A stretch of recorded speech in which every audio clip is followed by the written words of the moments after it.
नमो यत्तानं नमो सिद्धानं नमो आयर्याणां नमो ऊवजायानं नमो वे सव्वसानं एसो पञ्च नमोकारो सर्वपावपनाशनो मङ्गलानं च सव्वेसिं परमं होयि मङ्गलम् ओंकारबिन्दुसंयुक्ता नित्यं ध्यायन्ति योगिनः कामदं मोक्षदं चैव ओंकाराय नमो नमः सर्वरिष्टप्रणाशाय सर्वभीष्टार्थदायिने सर्वलोकनिदानाय श्रीगौतमस्वामिने नमः अचलगच्छतिवेशं भारतभूमिभास्करं गुणसागरसुनीसं नमाम्यहं तपोनिधिम् अखण्डमण्डलाकारं व्याप्तं येन चराचरं तत्पदं दर्शितं येन तस्मै श्री गुरवे नमः तस्मै श्री गुरवे नमः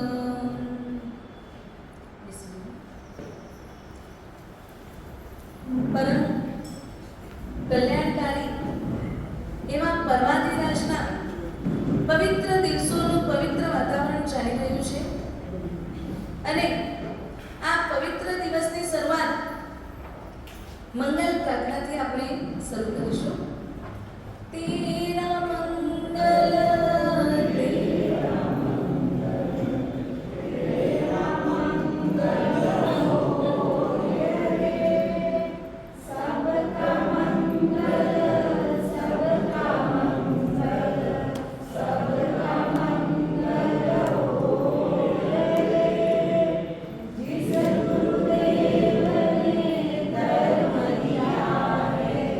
उनका मंगल हो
સક્રેન્દ્ર, સૌધર્મેન્દ્ર, સક્રેન્દ્ર, 56 દિક્કુમારી કોને? માતે. માતે તો થેવારી જ હોય. માતા પછી પહેલી જાણ કોને થાય? સૌધર્મેન્દ્રને. હવે સૌધર્મેન્દ્રને રાઈટ કરો, સક્રેન્દ્રને રાઈટ કરો કે કોને રાઈટ કરો? આને વળી ત્રીજો જવાબ આવ્યો. મેજોરિટી સૌધર્મેન્દ્ર क्या क्या नॉक पे गो दिनेश पाल शैलेश पाल क्यों सच्चा ठीक पक्को व्यापारी मारू क्या क्या राइट कहीं को પરમાત્માના જન્મની સૌથી પ્રથમ જાણ માતાને થાય એ તો છે જ, પણ એના પછી જો પહેલી કોઈને જાણ થતી હોય તો 56 દિક્કુમારિકાઓના આસન કમ્પાર્ટમેન્ટ થાય અને ઉર્ધ્વલોકથી અધોલોકથી 8 દિક્કુમારિકાઓ અધોલોકથી, 8 દિક્કુમારિકાઓ ઉર્ધ્વલોકથી, 8 દિક્કુમારિકાઓ પૂર્વ રુચક પર્વતથી, 8 દિક્કુમારિકાઓ પશ્ચિમ રુચક પર્વતથી, 8 દિક્કુમારિકાઓ દક્ષિણ રુચક પર્વતથી, 8 દિક્કુમારિકાઓ ઉત્તર રુચક પર્વતથી, 4 દિક્કુમારિકાઓ વિદિશા રુચક પર્વતથી અને 4 રુચક દ્વીપથી કુમારિકાઓ આવે છે. ટોટલ કેટલી કુમારિકાઓ થઈ? 56. આ 56 કુમારિકાઓ આવે છે, પોતાના સાથે સામાજિક દેવો વગેરે મોટા પરિવારને લઈને આવે છે. પરમાત્માનો અને માતાનું શુદ્ધિકરણ કામ કરી એકદમ સ્વચ્છ કરી કેળીના ઘરમાં લઈ જાય છે. ત્યારબાદ પરમાત્માને એક રક્ષા પોટલી બાંધે છે. આ રક્ષા પોટલી આજની નથી, અનાદિકાળથી ચાલી આવતી પરંપરા છે. એટલે રક્ષા પોટલી શેના માટે બંધાય? જૈનની ઓળખ માટે, ફેશન માટે, શેના માટે બંધાય? ખબર જ નથી. નેટ પર તે બંધાય તો બધી હતા. રક્ષા પોટલી એટલે ગુરુદેવો પાસેથી અભિમંત્રિત કરેલી હોય અને એમાં રક્ષાનો મંત્ર બોલેલો હોય એ રક્ષા પોટલી કામ આવે. બાકી અત્યારની બધી ફેન્સી રક્ષા પોટલીઓ બજારમાંથી લાવીને હાથમાં બાંધી દો તો એ માત્ર ફ્રેન્ડશિપ બેલ્ટ જેટલું જ કામ કરે. અહીંયા આ દિક્કુમારિકાઓ પરમાત્માના હાથમાં રક્ષા પોટલી બાંધે છે અને શુદ્ધ ગણો જીવજો આશીષ દઈ સંચરે. પરમાત્મા આપનું આયુષ્ય પર્વત જેવું દીર્ઘ થાઓ એવા આશીર્વાદ આપી પરમાત્માની માતાને પણ ધન્યવાદ આપી અને પછી આ દિક્કુમારિકાઓ સ્વસ્થાને જાય. હવે દિક્કુમારિકાઓ પછી કોને ખબર પડે? સૌધર્મેન્દ્ર કે સક્રેન્દ્ર? માટે ત્રણ ઓપ્શન આવ્યા. સક્રેન્દ્ર, સૌધર્મેન્દ્ર ને 56 દિક્કુમારી. હેકડા ઓપ્શન પર ક્લિયર કયો. આને સક્રેન્દ્ર કે સૌધર્મેન્દ્ર કે નોટ પેલું પક્કું? અરે માં જ માન લખી દી બેટા. સૌધર્મેન્દ્રનું આસન કમ્પાર્ટમેન્ટ થાય અને પછી એ સૌધર્મેન્દ્ર આખા દેવલોકમાં આખે સમાચાર મેલું ને કઈ દિનેશભાઈ કે ચો દિનેશભાઈ અહીં જૈન સેવા સમાજ में वजह से इधर सोशल में वजह से इधर तो मणि की मिली मने तो दिनेशभाई की बेचता मोबाइल में नेटवर्क है बराबर. પરંતુ આ સૌધર્મેન્દ્ર જેના 32 લાખ વિમાનો છે, બધામાં જ દેવ દેવીઓ છે. અચ્છા, માત્ર એ તો પોતાના દાવાના છે. એવા બધા 12 દેવલોકના બધા દેવોને ખબર પહોંચાડવાનું સાધન કયું? મોબાઈલ. અને ઘંટ કેટલે સોના છે? ઘંટ કેટલું સોના છે? હે એની વ્યવસ્થા હે એનો વ્યવસ્થા હે. શત્રુંજયમાં ગિરિરાજ ઉપર પહેલા હણા ઉપર એક જીરાલય બંધાવાનું છે. ત્યાં વાગનારો ગેટી ગામ સુધી અને ઉપર દાદાના દરબારના થોડા દૂર સુધી સંભળાય છે. જો મનુષ્ય આપણે એની વ્યવસ્થા કરી શકતા હોઈએ તો આ તો દેવો છે. 1 લાખ 1 યોજન પ્રમાણ વાળો વિચાર કરો. 1 યોજન પ્રમાણ વાળો બહુ મોટો સુગોસા ઘંટ છે અને આ સુગોસા ઘંટનાદ થાય એટલે બધા જ જે આને ઘરે में गणे ठिकाने रिवाज है ना बटा मालूम है ना तो उन्हीं के रूम में एक बैल બેલ બજાવે ડાન્સર રૂમનું એટલું કનેક્શન નથી મને. તી દરેકના દેવલોકના વિમાનમાં એ સુદર્શન ઘંટનો નાદ સંભળાય અને એ ઘંટ કંઈક યોગ્ય સૂચના આપવાની હોય ને ત્યારે જ એ ઘંટ વાગે અને એ બગાડવાનું સૌભાગ્ય કોનું હોય? હરિણગમેશી દેવનું. હરિણગમેશી દેવ એ આ બધાને મેસેજ આપે છે. ઘંટ વાગે એટલે બધાને ખબર પડી અને પરમાત્માનો જન્મ થયો છે. ઇન્દ્ર મહારાજા પરમાત્માના જન્મ મહોત્સવને ઉજવવા માટે જઈ રહ્યા છે એટલે બધા જ દેવો પોતાના બધા જ કામ પડતા મૂકી અને ઇન્દ્ર મહારાજા સાથે જોડાય. હવે આટલા બધા દેવોને સાથે લેવાના એટલે કંઈક સાધન બી મોટું જોઈએ એટલે પાલક નામના દેવ 1,00,000 યોજનનો પાલક વિમાન બનાવે છે. 1,00,000 યોજનનો મોટું વિમાન બનાવે છે પાલક અને એ પાલક વિમાનમાં બેસી બધા જ દેવો પહેલા નંદીશ્વર દ્વીપ આવે અને ત્યાંથી મેરુ પર્વત ઉપર જાય અને સૌદર્મિત્ર મહારાજા ત્યાંથી પરમાત્માના જન્મગૃહે આવે. આખા પરિવારને અવસ્વાપીની નિદ્રા આપે. અવસ્વાપીની નિદ્રા એટલે શું? ગેન ચિગુરી. પાંજી ભાષામાં ગેન ચિગુરી. એવી અવસ્વાપીની નિદ્રા એટલે એક વિદ્યા હોય અને એ ફેલાવે એટલે જ્યાં સુધી નિદ્રાનો પ્રભાવ હોય ને ત્યાં સુધી કોઈ જાગે નહીં. ત્યાં સુધી કોઈ જાગે નહીં. ઘરમાં પરિવારમાં બધાને જ ઊંઘ આવી જાય એવો આનો પ્રભાવ હોય અને છતાં પણ એક પ્રિકોશન માટે ઇન્દ્ર મહારાજા પરમાત્માના પ્રતિબિંબને ત્યાં મૂકે. કદાચ માતા જાગી જાય અને માતાને એમ થાય કે મારો લાલ ક્યાં ગયો તો બહુ મોટો અનર્થ ન થાય એટલે ઇન્દ્ર મહારાજા ત્યાં પરમાત્માનો પ્રતિબિંબ મૂકી માતાની આજ્ઞા લઈ પરમાત્માને જન્માભિષેક માટે મેરુ પર્વત ઉપર લઈ જતા હોય છે. મેરુ પર્વતમાં કયા વનમાં લઈ જશે? પાંડુક વનમાં. બરાબર. એ પાંડુક વનમાં કઈ શિલા? યાદ રાખો પરમાત્માના અભિષેક મેરુ પર્વતથી હતા નહીં. કોઈ મેરુ પર્વતને માટે મેનું મેં તો એડ્રેસ કરો. મેરુ પર્વત 1,00,000 યોજનનો મેરુ પર્વત. એ સ્વર્ગ પૃથ્વી પાતાળ ત્રણેય લોકને સ્પર્શનારો મેરુ પર્વત.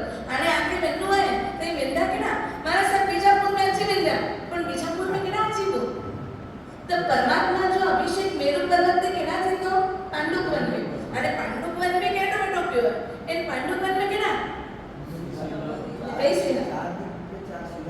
ચાર શિલા में बराबर.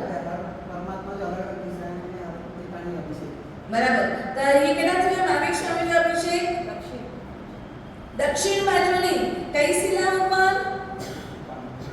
પાંડુક પલા. સરસ સરસ. એટલે સ્નાત્ર સારી બનાયા કરે એ પ્રૂફ है.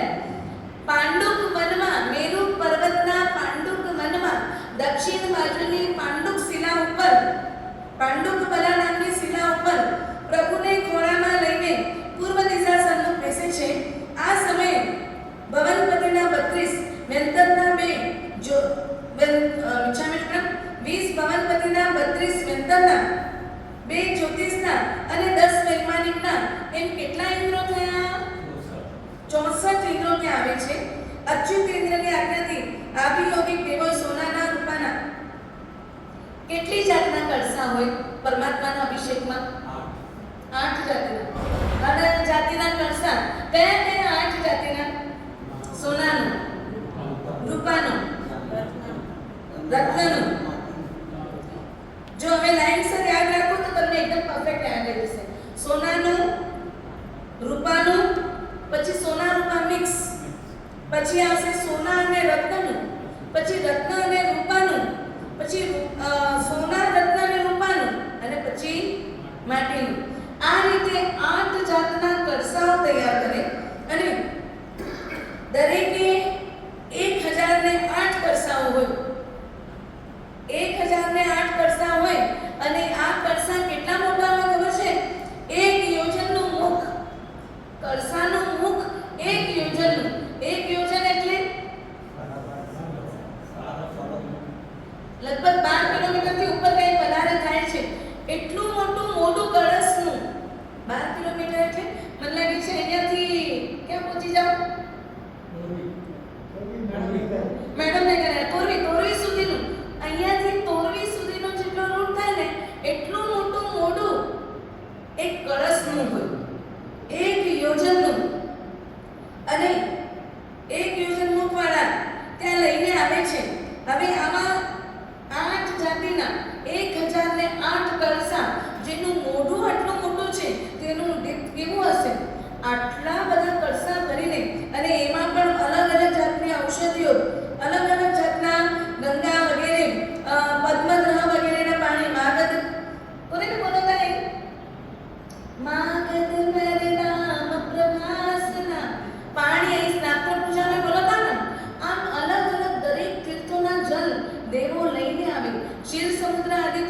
પરમાત્માનો અભિષેક કરે છે. હવે આનાથી પહેલા 23 તીર્થંકર પરમાત્મા, એમની કાયા તો મોટી હતી. આદિનાથ પરમાત્માની કાયા કેટલી હતી? 500 ધનુષ્ય. પણ જન્મ્યા ત્યારે 500 ધનુષ્ય ના જન્મ્યા. જન્મ્યા ત્યારે અત્યારના આપણે કહીએ ને તો 108 ફૂટ એટલી કાયા પ્રભુ જન્મ્યા ત્યારે. તો ઓબ્વિયસલી કે આટલા મોટા કળસા છે એમને વાંધો ન આવ્યો. પરંતુ મહાવીર સ્વામીની કાયા કેટલી? 7 હાથ. બરાબર, 7 હાથ. આટલી એટલી કાયા. તો એ 7 હાથ તો જન્મ્યા પછી મોટા થાય ત્યારે થાય. પહેલા તો ન્યૂબોર્ન બેબીની તો કાયા નાની જ હોય. તો આટલા નાના પરમાત્મા અને એના ઉપર આટલા મોટા કળસાનો ધોધ વરસતો હોય એટલે ઇન્દ્ર મહારાજાને થયું કે આ નાનો એવો બાળક આટલા કળસાને કેમ ઝીલશે? નુકસાની તો નહીં થાય. સતત 1008 કળસા, 250 અભિષેક, 1008 કળસા દ્વારા થશે તો આ બાળક કેમ ઝીલશે? પરમાત્મા તો જન્મથી અવધિજ્ઞાની હતા. એમને ખ્યાલ આવ્યો કે ઇન્દ્ર મહારાજાના મનમાં કંઈક શંકા થઈ છે. એટલે એમણે શું કર્યું? માત્ર પોતાના અંગૂઠો છે ને એ ફક્ત મેરુ પર્વતને ટચ કર્યો અને આ બાજુ આખો 1 લાખ યોજનનો સોનાનો મેરુ પર્વત હલી ગયો. પૃથ્વી ધ્રુજવા માંડી. બધું ધરતીકંપ થઈ ગયું હોય ને એટલો બધો ત્યાં વાતાવરણ ડિસ્ટર્બ થઈ ગયું. ઇન્દ્ર મહારાજાને વિચાર આવ્યો કે આવા સુંદર અવસરે આવું બધું કેમ થાય? કેમ કે પરમાત્મા જ્યાં સુધી હોય ત્યાં સુધી, પરમાત્મા જ્યાં નજીકમાં હોય ને એટલા નજીકમાં 125 યોજનમાં મારી મરકી આને કોઈ રોગો બી ન ફેલાય. તો પછી આવું કેમ થયું? જ્ઞાનનો ઉપયોગ આપે છે અને એ જ્ઞાનનો ઉપયોગ આપતા ખ્યાલ આવ્યો કે અરે પાગલ બળદ જેવો હું, પાછો ને બળદની જ કેમ ઉપમા આપી? કચ્છીમાં આપણે કહીએ જેમાં અક્કલ થોડી ઓછી હોય ને પાપરજો ઢગો હોય, ધગે જેણો હોય. એટલે ઇન્દ્ર મહારાજે વિચાર કરે કે ધગે જેણો અહીંયા આવો. હેનો વિચાર કયો? અતુલી બલ પરમાત્મા જે બલમતી મને વિચાર ન આવ્યો કે પ્રભુ કોનો ના અને પરમાત્મા જે બલમતે મુકે શંકા થઈ. એટલે પરમાત્માએ તરત સ્ટોપ કર્યું. ઇન્દ્ર મહારાજને બહુ જ અફસોસ થયો. એટલે તમે સ્નાત્રમાં વૃષભથી અભિષેક કરો, પણ કદી પૂછ્યું કે કેમ વૃષભથી અભિષેક થાય? હાથીથી નહીં ને વૃષભથી જ કેમ? સિંહથી નહીં અને વૃષભથી જ કેમ? સિંગડા પર તો હાથી, સિંગડા પર તો પ્રાણી બે જાતે મેલી શકે ને. હરણ છે બસ સિંગડા મેલે, ગાય છે મેલે. ગાય માતા જેનો હરણ કે છે ને ગાય તો માતા હે. તો ગાયથી અને વૃષભથી જ કો અભિષેક થયો હે? લાંછન તો આદિનાથ ભગવાન જોવાય. તમે બે મળે ભગવાન જો હે મને ભગવાન જો પણ વૃષભથી કહ્યું ને ના ના ગજ આવ્યો હોય એટલે તો કાલમાં પહેલો કોનો તાર્યો? ગજવાનો તાર્યો. કાઢી ખબર મને જે એટલે કરે ગયું. ઇન્દ્ર મહારાજને એવો વિકલ્પ આવ્યો ને એટલે ઇન્દ્ર મહારાજા પોતાની જાતને બળદ જેવો પાગલ. બળદ જેવો કેમ ખબર છે? બળદનો કોઈ સંસાર નથી, કોઈ પરિવાર નથી, કાંઈ નથી. બળદ છતાં પણ સૌથી વધારે કોણ કરે? ડગે જણો બોલા છો કે હું ખેડે જ બેઠો અને પરિવાર ના એટલે પૂછે કોઈ નહીં છતાં હું ખેડે જ બેઠો. કોઈ એમની ચાંદો ન કે ભાત વહી ગયો ગાંચી તો બળદ સવારથી ચાલુ થઈએ ફેરે જ બેઠો છતાં હોતે જ છીનો ઉભો રહ્યો. એટલે ઇન્દ્ર મહારાજે કે વિચાર આવ્યો કે હું ડગે જણો અહીંયા આવું. મુકે એટલું પણ સમજ ન પડી કે પ્રભુ જે બલ નથી આમ વિચાર કર્યો. આટલા ભાવ ક્યાં એટલી આરાધના કર્યું અને છતાં બી આમ પરમાત્મા કે ન સમજી શક્યો. તો ડગીને મુમે ફરક કરો. શું ફરક રહ્યો આપણામાં? આટલા ભાવોમાં શું પરમાત્મા આપણને પહેલી જ વાર મળ્યા છે? નહીં, અનંતી વાર મળ્યા છે. એનો પ્રૂફ છે. નહીં તો અહીંયા ચિંતાસન ક્યાં મળવાનું હતું? આટલા બધા વખત મળ્યા છે. દેવ મળ્યા, ગુરુ મળ્યા, બધું જ મળ્યું. છતાં હજી આપણે કોરી સ્લેટ જેવા ને જેવા જ. એટલે આપણામાં ને ગળામાં બરાબર. એટલે ઇન્દ્ર મહારાજા પોતાની જાતને બળદની કલ્પના કરી અને એ રીતે અભિષેક કરે છે. તો આપણે બળદથી અભિષેક કરીએ ને એટલે આપણે મને રોજ યાદ કરાવે કે આ હું આવો છું. આવા માથે મારે પરમાત્માના ચરણોમાં જઈ અને મારી ઉત્તમ ગર્દન કરવાની છે. આ રીતે અહીંયા અચ્યુતેન્દ્ર પરમાત્માનો પ્રથમ અભિષેક કરે છે અને પરમાત્માને ઇન્દ્ર મહારાજે ક્ષમા માંગી. પરમાત્માનો અભિષેક પ્રથમ અચ્યુતેન્દ્ર કરે છે. અભિષેક કરતી વખતે જળનો પ્રવાહ પ્રભુના મસ્તક ઉપર શ્વેત છત્ર સમાન જણાતો હતો.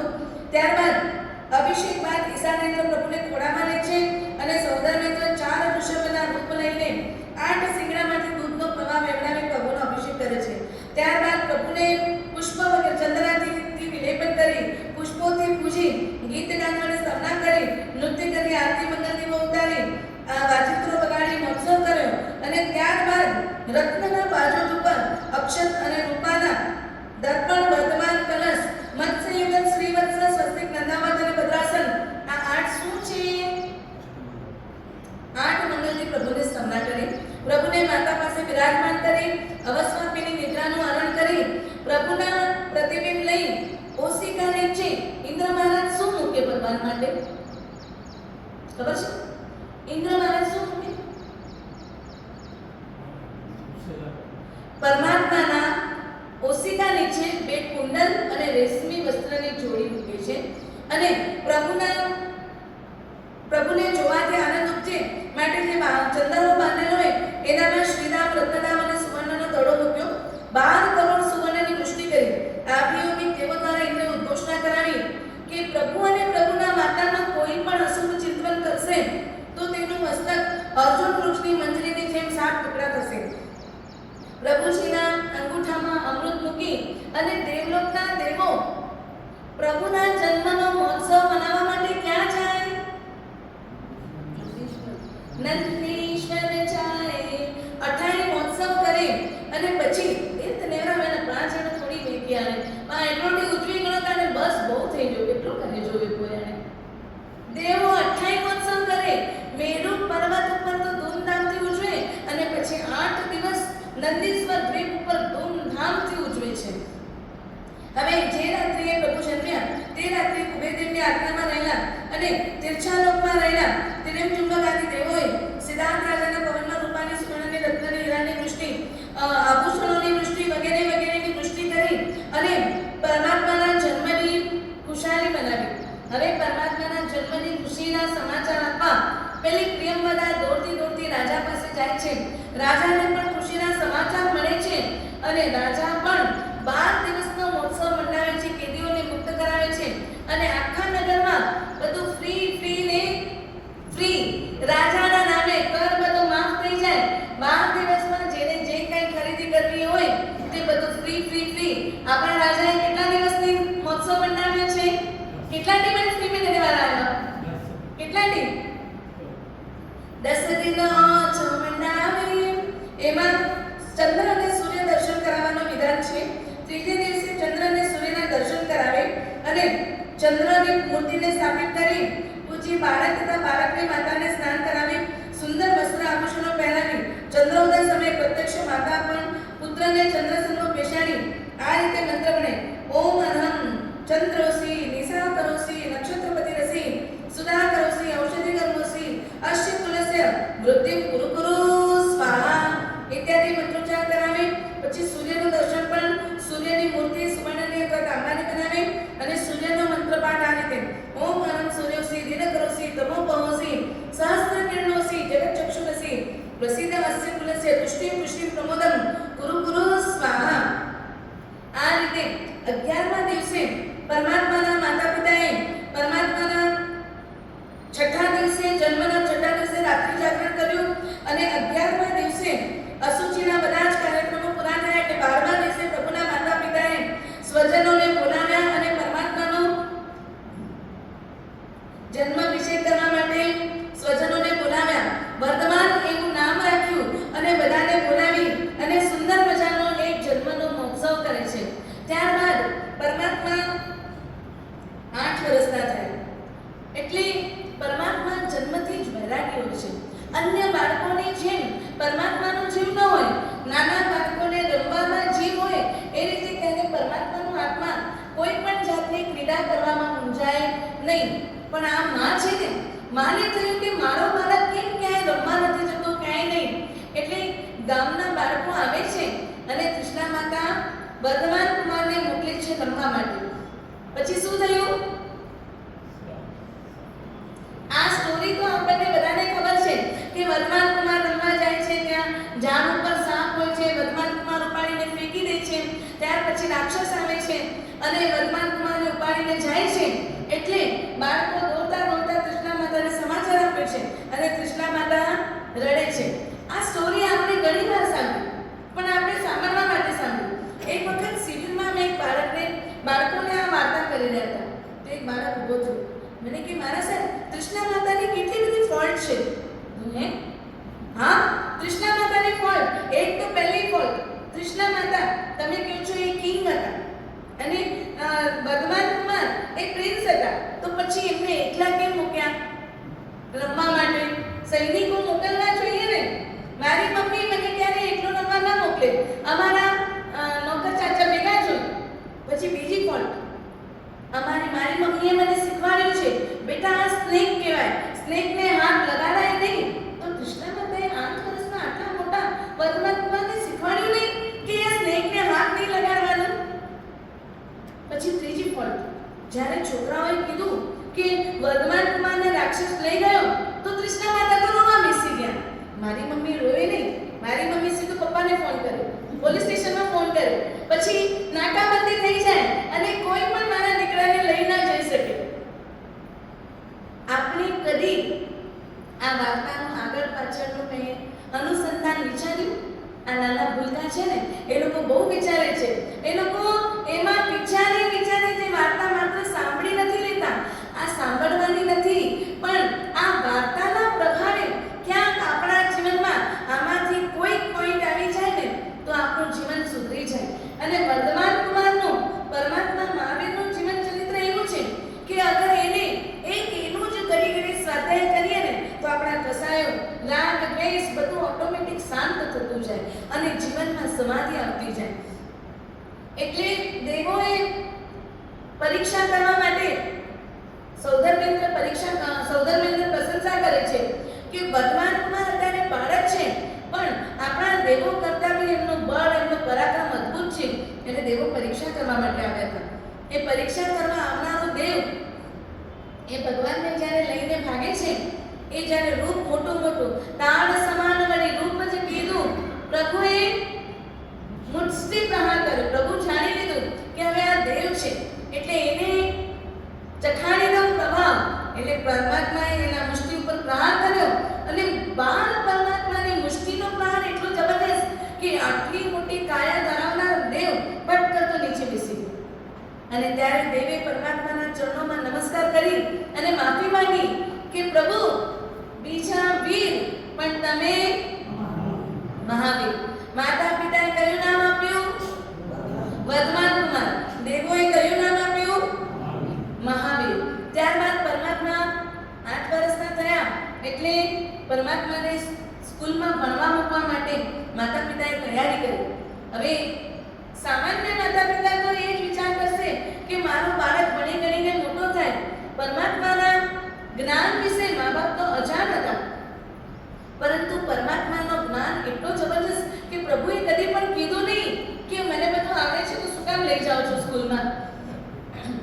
ઠાઠ-માઠથી ભણવા માટે સમગ્ર જ્ઞાત કુલના આમંત્રિત મહેમાનો આવ્યા છે અને હાથીની અંબાડી ઉપર લઈ જાય છે ભણવા માટે. ભણવા માટે કઈ આમ નામ ન મુકાય. અત્યારે તમે ડોનેશનના ડગલા આપી આવો અને બાળક બિચારો મજૂર થઈને સ્કૂલમાં ભણવા જાય છે. મજૂર થઈને ભણતર એટલે ઘડતર બી ભેગું હોવું જોઈએ. અત્યારે બાળક હજી તો રમવાની ઉંમરનો હોય અને 8 વર્ષનો થતો હોય એટલે આપણે ચડીએ છીએ. કેમ? તો કે ઘરમાં 3 કલાક શાંતિ. જો તમે અત્યારથી એનાથી અડગા કરશો તો એ બાળક મોટો થઈને તમારાથી ઓટોમેટિક દૂર થવાનું છે. કેમ કે જ્યારે એને તમારા સહવાસની જરૂર હતી, જ્યારે એને તમારા સંસ્કારની જરૂર હતી, ત્યારે તમે એને બહાર મોકલ્યો અને બહાર શું સંસ્કાર આવશે? ફાઇટિંગના. એવા જ કોઈને કોઈ સંસ્કાર એનામાં આવી જશે. કોઈ તો મારા જાણે અવગર છોકરા સોને જ કેલા હતા, મિલિટરી માઇન્ડ નહીં, ફૌજી નહીં, પણ ફૌજી ભણાય કે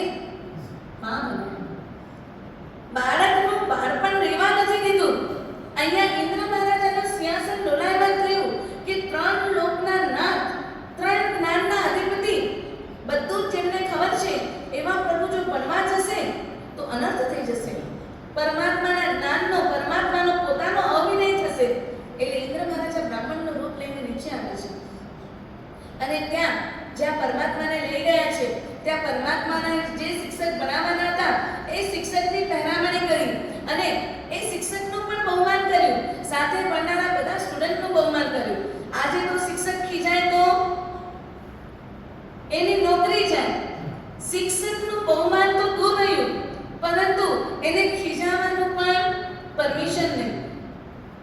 પેલા બ્રાહ્મણ રૂપે આવેલા ઇન્દ્ર મહારાજા, એમને ખબર પડી કે એ શિક્ષકને પોતાના મનમાં કયા કયા સંશયો છે, એટલે એ બધા પ્રશ્ન પૂછે છે પરમાત્માને અને બાલ પ્રભુ એ બધા જ પ્રશ્નોનું સમાધાન કરતા આવે. અને ત્યાં કયું ગ્રંથ પ્રગટ થયું? જિનેન્દ્ર વ્યાકરણ નામનો ગ્રંથ. એટલા પદ્ધતિસરના બધા જવાબ અપાયા એટલે જિનેન્દ્ર વ્યાકરણ નામનું ગ્રંથ થયું. અને પેલા જે પંડિતજી એ હાથ જોડે છે, પરમાત્માને પગે લાગે છે કે આ બાળકનું તો જ્ઞાન કેટલું અદ્ભુત છે, આને હું શું બનાવું જે પોતે સ્વયં ભણેલા જ છે. એમને પાછા લઈ જાય છે. ત્યારબાદ સમય થતા યુવાન અવસ્થામાં પહોંચતા માતા પિતાએ સમરવીર રાજાની પુત્રી યશોદા સાથે પરમાત્માના લગ્ન કરાવ્યા. પરમાત્માને પણ થયું કે મારા અત્યારે જે ભોગાવલી કર્મનો ઉદય છે એટલે લગ્ન કરી લીધા. પરમાત્માની દીકરીનું નામ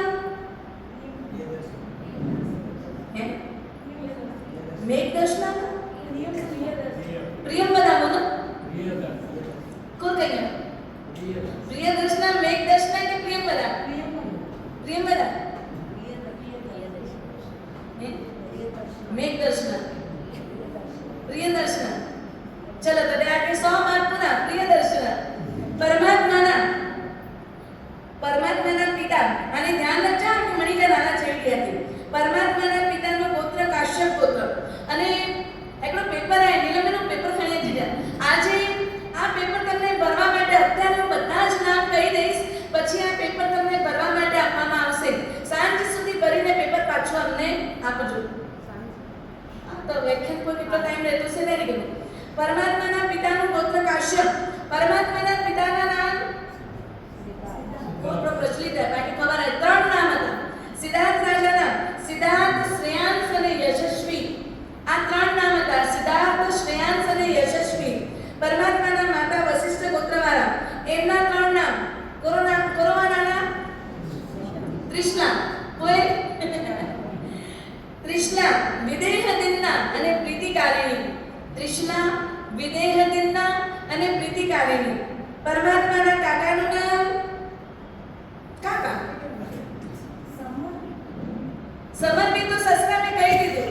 પરમાત્માના સસરાનું નામ સમરવીર. પરમાત્માની પત્નીનું નામ યશોદા. પરમાત્માના કાકાનું નામ ભગવાન મહાવીરજી ફેમિલી સાથે તો ફેમિલી થયું કપો કે ન બે કે સાથે ન થયું તો કે ન પણ જો કો ચરમ શાસન પતિ ઓની जी फैमिली સાથે તો फैमिली 5 फैमिली मेंबर का नाम अच्छे था होगा ना मणि कि उनमें गड़बड़ थी नहीं आज नाम करो नहीं मुझे काफी जनार ना तो अच्छे तो गैरो थी के નથી. પરમાત્માના કાકાનું નામ સુપાર્શ્વ. પરમાત્માના કાકાનું નામ મોટા ભાઈનું નામ અચ્છી ગયું. પરમાત્માના બેનનું નામ પ્રિયંવદા. તો દાસી જોનાલો હે આને હું ફાઇનલ લોક કરી વેજો. પરમાત્માના બહેનનું નામ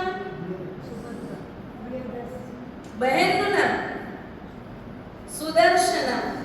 પરમાત્માના બહેનનું નામ સુદર્શના. પરમાત્માની પત્ની યશોદાનું ગોત્ર કૌંડિન્ય ગોત્ર. પરમાત્માની દીકરી કાશ્યપ ગોત્રીવાળી પ્રિયદર્શના. એના બે નામ છે પ્રિયદર્શના અને અણોજ્જા. પરમાત્માના દીકરીની દીકરી એટલે દોહિત્રી. એના બે નામ છે શેષવતી અને યશસ્વતી. દીકરી એક જ પ્રિયદર્શના, એના નામ બે પ્રિયદર્શના અને અણોજ્જા. દોહિત્રી એક જ શેષવતી અને યશસ્વતી. પરમાત્માના જમાઈનું નામ જમાલી. એ પરમાત્મા સાથે કયા રિલેશનમાં હતા? હે તો સંબંધ में કેટા બંધાયા હતા. પરમાત્માના બેનનો દીકરો એટલે કે પરમાત્માના ભાણેજ. અને એ સમયે એવો વ્યવહાર ચાલતો હતો એટલે એના પ્રિયદર્શનાના લગ્ન થયેલા હતા. આ રીતે પરમાત્માનો સંપૂર્ણ પરિવાર અહીંયા આવી ગયો. હવે પરમાત્મા એ જ્યારે 28 વર્ષના હતા એ સમયે એમના માતા પિતાનું અનશન થયું અને અનશન પૂર્ણ થતા માતા પિતા બંને મૃત્યુ પામી અને સ્વર્ગમાં દેવલોકમાં ગયા. કયા દેવલોકમાં? ચોથા મહેન્દ્ર નામના દેવલોકમાં પરમાત્માના માતા પિતા બંને ગયા. ત્યારબાદ પરમાત્માએ શું અભિગ્રહ કર્યું? માતા પિતા જીવતા સંયમ લેશું નહીં એવો અભિગ્રહ કર્યો. પરમાત્મા 28 વર્ષના હતા એ સમયે પરમાત્માના માતા પિતા બંને દેવલોક થયા. એટલે પરમાત્માએ પોતાના ભાઈને વાત કરી કે ભાઈ હવે મને દીક્ષા માટે અનુજ્ઞા આપો. ભાઈ કહે છે કે આ તો શક્ય જ નથી. હજી હમણાં જ તો માતા પિતાનો વિયોગ થયો છે અને તમે ક્ષત ઉપર સાર રાખો છો. આ રીતે અત્યારે તો હું તમને કોઈ રીતે દીક્ષાની રજા આપી ન શકું. પરમાત્માએ જ્ઞાનના પડે જાણ્યું કે હજી તો મારે 2 વર્ષનો કાળ બાકી છે, પરંતુ હવે સંસારથી અલિપ્ત ભાઈને કહે છે તમારા આગ્રહના બસથી હું સંસારમાં રહીશ ખરો, પણ આજથી સંસારમાં સાધુની જેમ રહીશ. એટલે 1 વર્ષ પરમાત્મા ઘરમાં પણ સાધુની જેમ જીવન પાડી રહ્યા છે. અને ત્યાર પછી 1 વર્ષ જ્યારે દીક્ષાનું બાકી રહે ત્યારે કોણ આવે? નવ લોકાંતિક દેવ. આ લોકાંતિક દેવ ક્યાં રહે છે? કેટલા રહેતા? अपनी जगह में बेकड़ा बंदा हैं देवलोक में अपनी जगह में बेकड़ा बंदा को ना प्रेमे जयंती बा केड़ा बंदा एकदम मथे ना टॉर्च से थोड़ा से नीचे नीचे तो कितना मुश्किल है. हां ना बड़ा आई अनुत्तर विमान चाहिए बड़ा थी तो वो तो देवे की तो पड़खों में कितना टाइम पर फेरी है तो उन्हीं के बाहर केड़ा बंदी नीचे अच्छी जी 32,000 मारे कोई तो પડખું ફેરી હું નેકડો પડખું ફેરીલા ભવન પછી નીચેથી તે ના છે અચ્છીના માથાથી નવ લોકાંતિક દેવ અને નવ લોકાંતિક દેવ નિયમમાં એકાવતારી છો. આ નવ લોકાંતિક દેવ હે ના 12મે દેવનો કે એટલો નજીકથી ના ચિંતા એનજી बीच में 5મું બ્રહ્મ દેવલોક. એ 5મા બ્રહ્મ દેવલોકમાં આ નવ લોકાંતિક દેવોનો નિવાસસ્થાન છે. અચ્છા એટલો પરફેક્ટ એનાથી अच्छी 5મા બ્રહ્મ દેવલોકમાં આ નવ લોકાંતિક દેવોનો નિવાસસ્થાન છે અને ત્યાંથી આ નવ લોકાંતિક દેવો આવે છે, પરમાત્માને વિનંતી કરે છે અને પરમાત્મા એ પછી પ્રતિદિન વરસીદાન આપે છે. 1 વર્ષ સુધી પરમાત્મા સતત વરસીદાન આપી અને ત્યાગ ધર્મનો જય જયકાર કરે છે. આ સમયે ઇન્દ્ર મહારાજાએ ઠીક ઠીકાણે એવો અવાજ બનાવ્યો કે જેને જે જોઈએ તે લઈ જાઓ. શેરી શેરી ઢંઢેરો પીટાવ્યો. રોજ મણી રત્નો આભૂષણો મુક્તાફળો મેવા મીઠાઈ વગેરેના દાન દેવા લાગ્યા. ઇન્દ્ર પરમાત્માના ભંડારના કૂટ ભરી રહ્યા છે.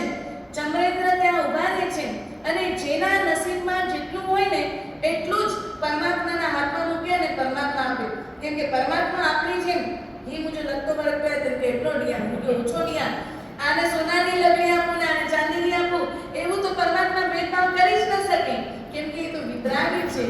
એટલે ચમરેન્દ્ર ત્યાં ઊભા રહે અને તમારા નસીબમાં જેટલું છે ને એટલું જ પરમાત્માના હાથમાં આપે અને પરમાત્માના હાથમાંથી જે દાન લે ને એને 6 મહિના સુધી બીજો કોઈ રોગ બી ન થાય. આવો પરમાત્માનો પ્રભાવ છે. દાનના પ્રભાવ અને આ દાનના પ્રભાવે ઇન્દ્રનું અંદરો અંદર 2 વર્ષ સુધી ઝઘડો ન થાય. ચક્રવર્તી વગેરે રાજાઓ તે દાનના સોનૈયાના પૈસા પોતાના ભંડારમાં રાખે તો એના પ્રભાવથી 4 વર્ષ સુધી યશ કીર્તિ પામે. પરમાત્માના હાથે રોગી દાન લે તો દાનના પ્રભાવથી રોગ જાય અને 12 વર્ષ સુધી નવો રોગ ન થાય. પ્રભુએ આપેલા દાનથી દરિદ્રતા નાશ પામવાથી વસ્ત્ર અલંકારોથી અલંકૃત થયેલા ઉત્તમ ઘોડા ઉપર બેસીને આવતા કેટલાક માણસોને તેની પત્નીઓ પણ ઓળખી નથી શકતી. એટલો અદ્ભુત આ પરમાત્માના હાથે મળેલા દાનનો પ્રભાવ છે. પ્રભુ રોજ કેટલું દાન આપતા? 1 કરોડ હે 1 કરોડ ને 1 લાખ 1 કરોડ ને રોજનો 1 લાખ 1,08,000 1,08,00,000 સોનૈયા એનું પ્રતિદિન પરમાત્મા દાન આપતા હતા. એટલે એક વર્ષમાં કેટલું થયું?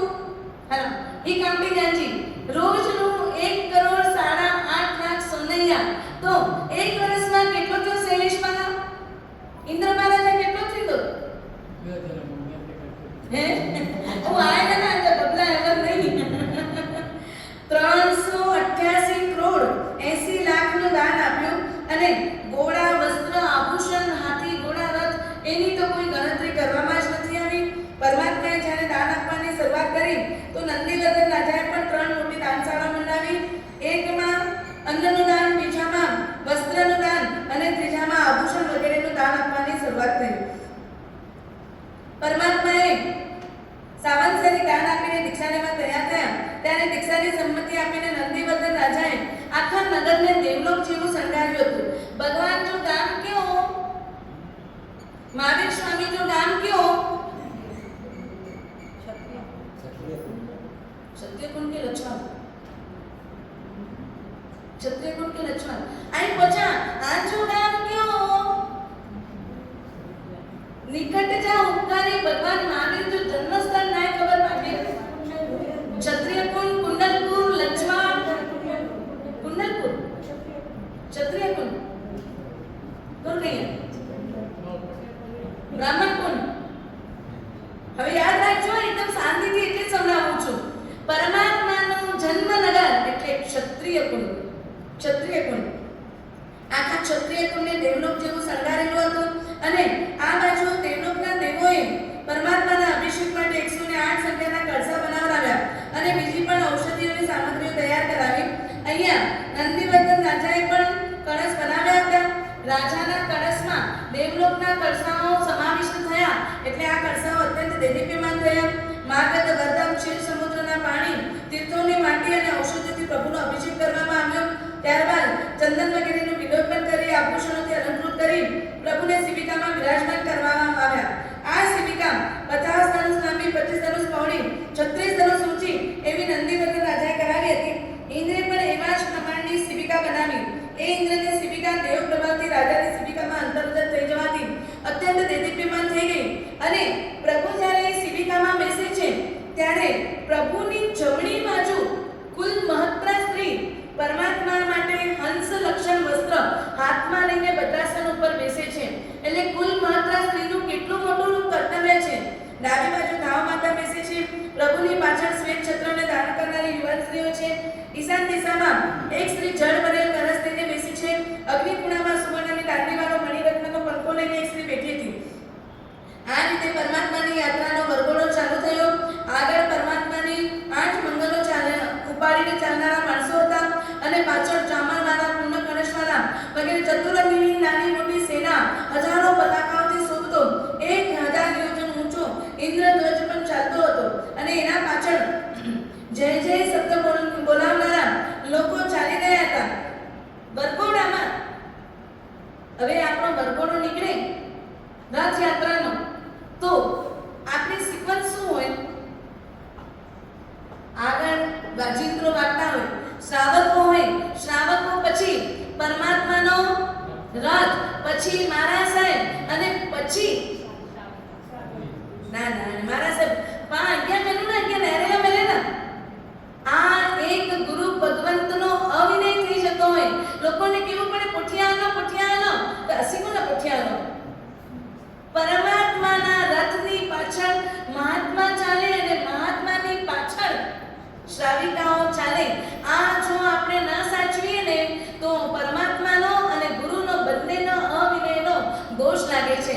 વિનય કરવાના જગ્યાએ અવિનય કરી અને આપણે આગળ વધતા જઈએ તો આવા કોઈ દોષ ન લગાડવા જોઈએ. અહીંયા કલ્પસૂત્રમાં આખું ક્રમ બતાવ્યો છે કે કઈ રીતે બધું ચાલતું હોય છે. નગરના મધ્ય ભાગમાંથી વાજિંત્રોના સાથે પરમાત્માની શિબિકા આગળ વધતી જતી હતી. બિરુદાવલી બોલાવતા દેવ મનુષ્યના પરિવારથી પરિવારેલા પરમાત્મા દીક્ષા માટે પ્રયાણ કરી રહ્યા હતા. પરમાત્મા શિયાળાનો પહેલો માસ સારું કે આને યાદ છે. આ કે હોમવર્ક દેનું કરો હોમવર્ક આ કે ખબર હે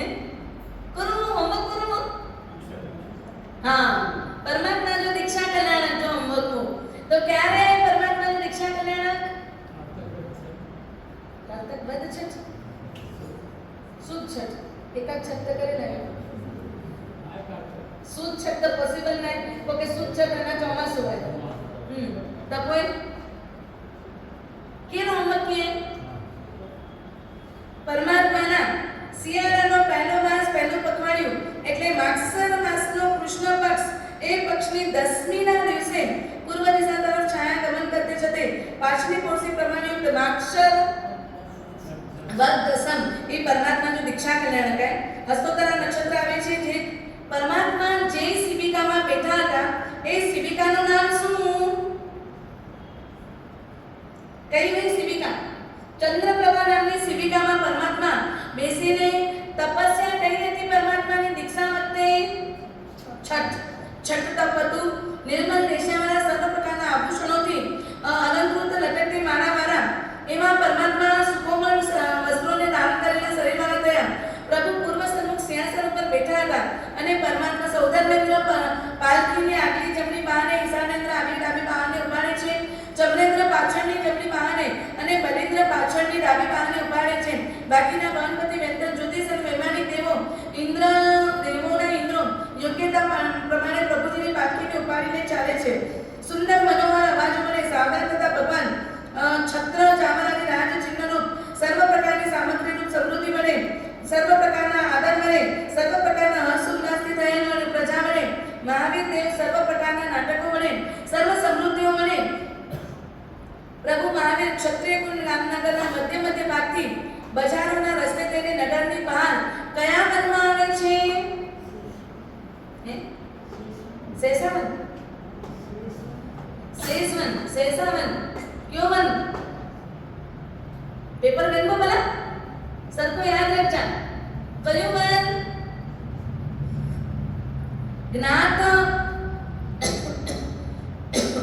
ज्ञात खंडवन એ ઉદ્યાનમાં પરમાત્મા આવે છે અને પરમાત્માએ દીક્ષા કયા વૃક્ષની નીચે લીધી સાલી વૃક્ષ કે અશોક વૃક્ષ સાલી વૃક્ષ કોરે કે લોક નહીં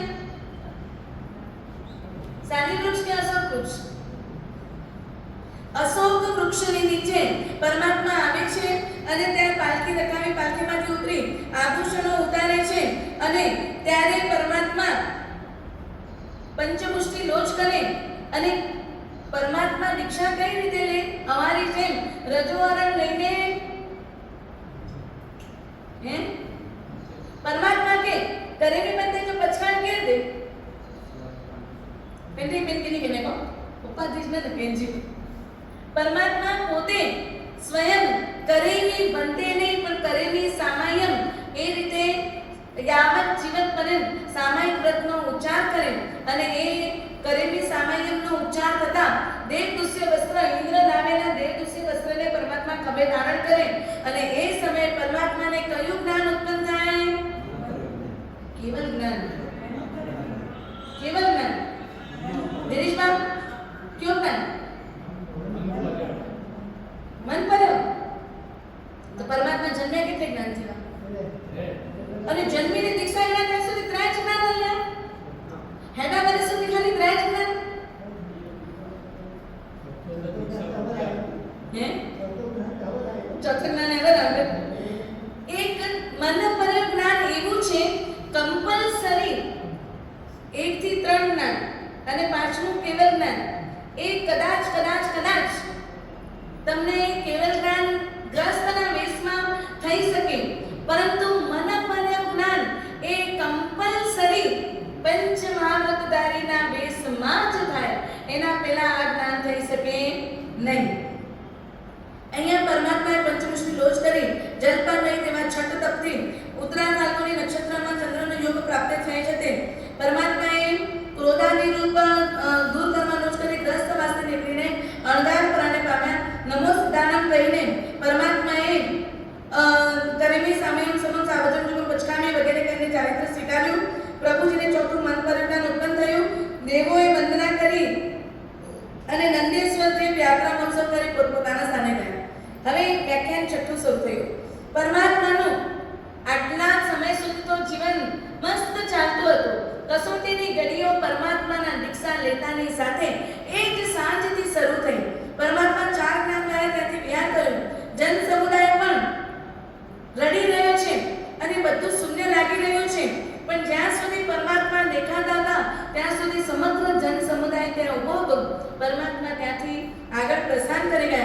અને ઇન્દ્રાદી દેવોએ દીક્ષા પ્રસંગે ગોશીશ, ચંદન વગેરે સુગંધી વસ્તુઓથી પ્રભુને પૂજ્યા હતા. તે તેની સુગંધ પ્રભુના શરીર ઉપર 4 માસથી પણ અધિક સમય સુધી રહેતી હોય છે. દિવ્ય સુગંધથી આકર્ષિત થઈ અને દૂર દૂરથી ખેંચાઈ આવતા ભમરાઓ પ્રભુને દંખ દેતા થઈ ગયા. યુવાનો આવીને પ્રભુને પૂછે છે કે આવા સુગંધી પદાર્થ ક્યાંથી લાવ્યા, અમને પણ આપો. પણ પરમાત્મા જ્યારથી દીક્ષા લે ને ત્યારથી એક બહુ મોટું કામ કરે, જે તમારા મારા આપણા સૌ માટે લગભગ પ્રાય બહુ જ ભારદાયક કામ છે. અત્યારે કદાચ દિનેશભાઈ તમને કહું ને કે 1 લાખ રૂપિયા લખાવી દેવાના છે તો કદાચ તમે ખર્ચી લેશો. અમારા નીલમબેનને કહું કે આવતીકાલે તમારે 5 સામાયિક અહીંયા કરવાની છે તો નીલમબેન કરી લેશે. પરંતુ પરમાત્મા પાસે એક એટલું મોટું અઘરું કામ હોય કે જે ઘડીએ પરમાત્મા કરેલી પંક્તિનો ઉચ્ચાર કરે ત્યારથી લઈને જ્યાં સુધી પરમાત્માને કેવલ જ્ઞાનની પ્રાપ્તિ ન થાય ને ત્યાં સુધી સંપૂર્ણ મૌન. ही ભલે ન બોલું પણ મૌન કહ્યું એટલે બગાસા છે, મૌન દુખીએ છે, મતો દુખીએ છે, મને દુખીએ છે. સૌથી અઘરી ચીજ આપણા માટે શું છે? મૌન. બોલી બોલીને આપણી એનર્જી ગુમાવીએ, બોલી બોલીને, અને જ્યાં ત્યાં બોલવાના બહાને પછી વધારે બફાટ જ થતો હોય છે. પરમાત્મા એ શીખવાડે છે કેટલા વરે મૌનમાં ભગવાન? 1 ડી, 2 ડી, 365 ડી, કેટલા ડી? કેટલા ડી થી 12.5 વરે છે? એવરી અચીવ ગણી રજા.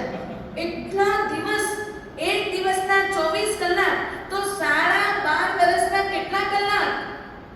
બિલકુલ મૌન. પછી મૌનના પ્રભાવે પરમાત્માની એનર્જી, પરમાત્માનો પાવર, પરમાત્માનો પ્રભાવ, પરમાત્માની ઓરા કેટલી વિકસિત થઈ હશે. વિચાર કરી કે 1 કલાક મૌન રહીએ તો આપણને ભારે પડી જાય, તો 12.5 વર્ષ સુધી પરમાત્મા કેટલા કલાક સુધી માત્ર મૌન મૌન મૌન. કોર ક્યાં હતા? કોર ક્યાં ના પરમાત્મા?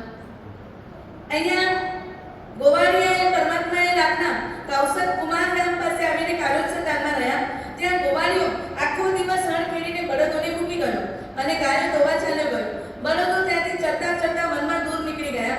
ગાયો ધોઈને પાછા આવેલા ગોવાળિયાએ ભગવાનને જોઈને પૂછે છે કે કુમાર, તમે અહીંયા બળદોને જોયા? તો પરમાત્મા તો કૌશલ ગામના નિશ્ચલ હતા, એ તો હાલતા નથી, ચાલતા નથી. એને પહેલાને એમ લાગ્યું કે આમને ક્યાં ખબર હશે, એટલે એ બિચારો જંગલમાં પોતાના બળદોને જોવા માટે નીકળી પડ્યો. અને આ બાજુ સવાર પડી ગઈ, કેમ કે શોધનારાની દિશા અનેક હોય અને જનારાની દિશા એક જ હોય. તો સવારનો સમય થતા આવ્યો એટલે બળદો ગામમાં ફરી અને પાછું ભગવાન જ્યાં કૌશલમાં ઊભા હતા ને ત્યાં જ આવીને ઊભા રહી ગયા. અને પહેલું થાકી ફરી આખી રાત સુધી અને પાછો ત્યાં આવીને જુએ છે તો આ બળદો અહીંયા જ હતા. એટલે એને ગુસ્સો આવ્યો કે આને બધી જ ખબર હતી છતાં એને મને આખી રાત ભમાવ્યો છે.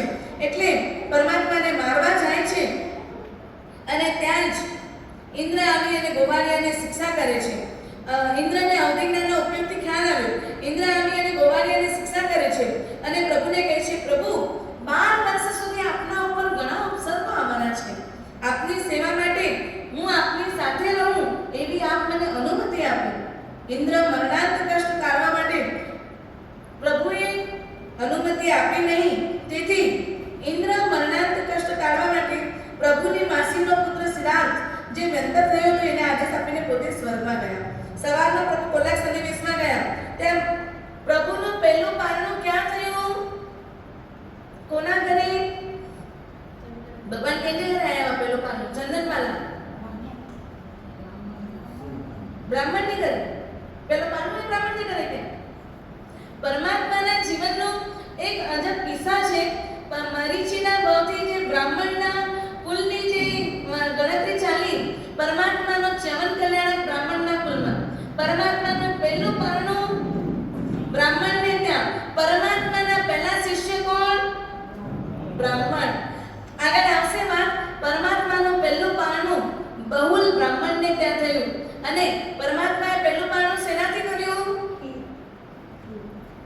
ખીરથી કે પરમાનથી? પરમાનથી કે ખીરથી?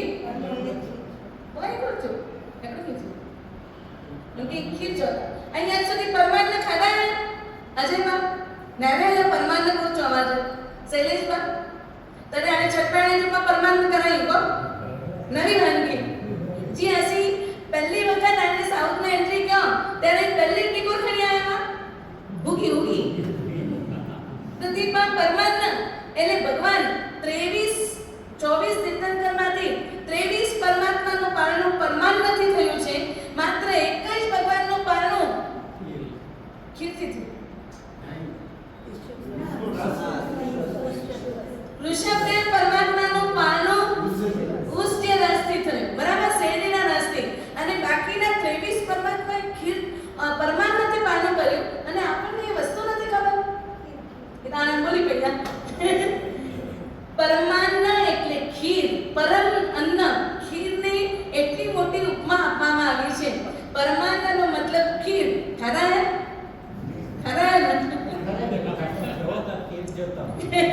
ખીર से विकास में थयो बराबर है પરમાનંદથી બહુલ બ્રાહ્મણના ઘરે પરમાત્માએ પહેલું પારણું સેનામાં કર્યું અને અહીં તો હતું કે મહારાજ પહેલું પારણું સેનામાં કર્યું હે अच्छा पहला पारणुं कर में क्या ने बोल ब्याह पारना करे में क्या सोने के पात्र में चांदी के पात्र में कि रत्न जड़ित पात्र में परमात्मा પારણું કરપાત્રમાં જ કરતા હોય છે પરંતુ પરમાત્માના પાછળ આખી પરંપરા આવવાની હતી એ પરંપરામાં કરપાત્ર ન આવે એટલે પરમાત્માએ પહેલું પારણું ગ્રહસ્થના પાત્રમાં કર્યું છે બાકીના બધા જ પારણા કરપાત્રમાં કર્યા છે પહેલું પારણું ગ્રહસ્થના પાત્રમાં પરમાત્મા બોરી એટલે કે ખીર બોરીને કર્યું છે અને એ સમયે ભગવાન જ્યારે પારણું કરે ત્યારે ત્યાં શું થાય 12.5 કરોડ સોનૈયાની વૃષ્ટિ થાય બીજું શું થાય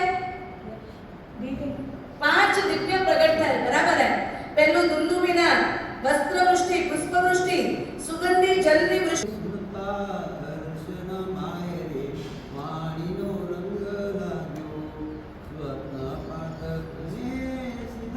રાજા તુજે સ્વપ્નો અધિકાર રે વાણીનો રંગ લાગ્યો સ્વપ્ન પાઠક મનમાં વિચારી સમજાવે અર્થ મનોહાર રે વાણીનો રંગ લાગ્યો કુલદીપકને કુલ આધાર વળી દિવ્ય ગુણોનો ભંડાર રે વાણીનો રંગ લાગ્યો ધર્મ ચક્રી જગ હિતકારી થાશે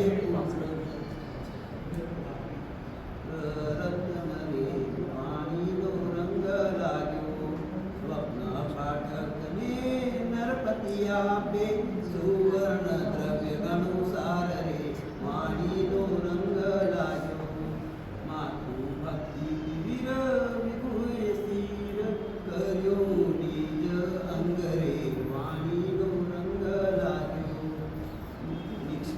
નિષ્કંપ ગંભીરથી ત્રિશિલા દુખી તઈ કરે ગણા કલ્પાંતરે વાણીનો રંગ લાગ્યો જાણી અવધિથી અંગ ફરકાવ્યો માતાને થયો આનંદ રે વાણીનો રંગ લાગ્યો ગર્ભ પ્રભાવતી સુપજે દોહલા ઉપજે તે ઉપજે ઉપરે વાણીનો રંગ લાગ્યો ચૈત્ર સુદ તેરસ શુભ યોગે જન્મી વીર કુમાર રે વાણીનો રંગ લાગ્યો વીર ગુણ ગાવે કયે હર્ષ નમાવે વાણીનો રંગ લાગ્યો વાણીનો રંગ લાગ્યો આ પ્રકારની પરમાત્મા વિચરતા ચાતુર્માસ માટે મોરાક્ષરની વેશમાં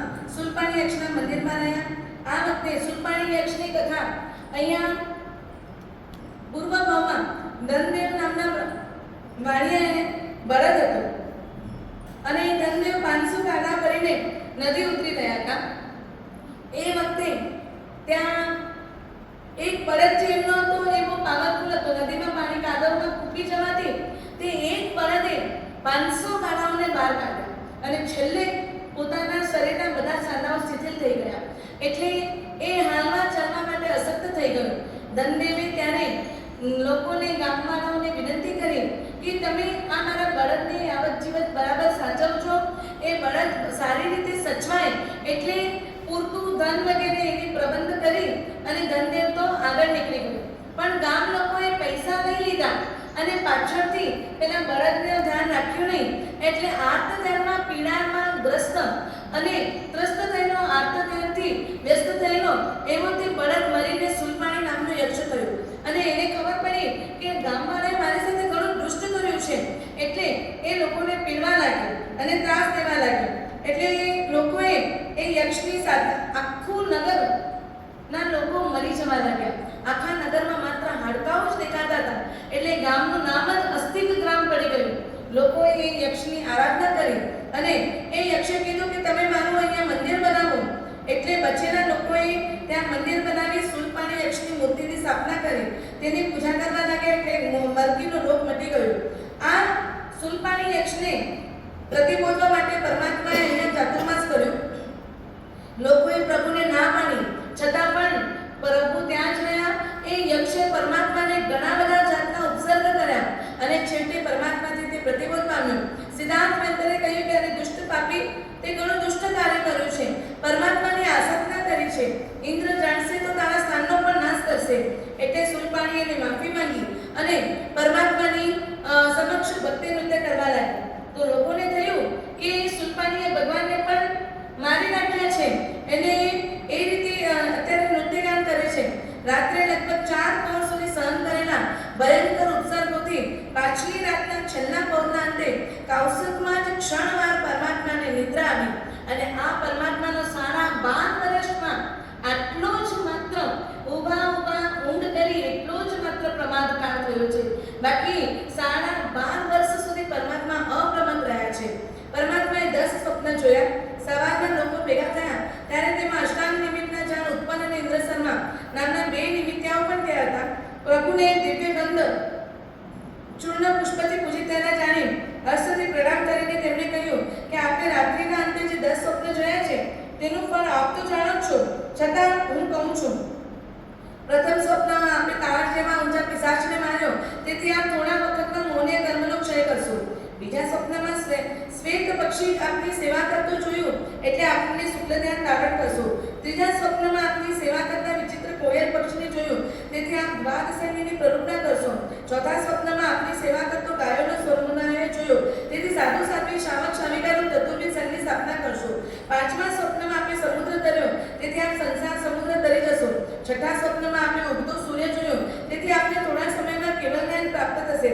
સાતમા સ્વપ્નમાં આપણે આંતરડા વડે આપણે મનુષ્યોત્તર પર્વતને મીટેલો જોયો એટલે આપની કીર્તિ 3 ભુવનમાં વિસ્તરશે.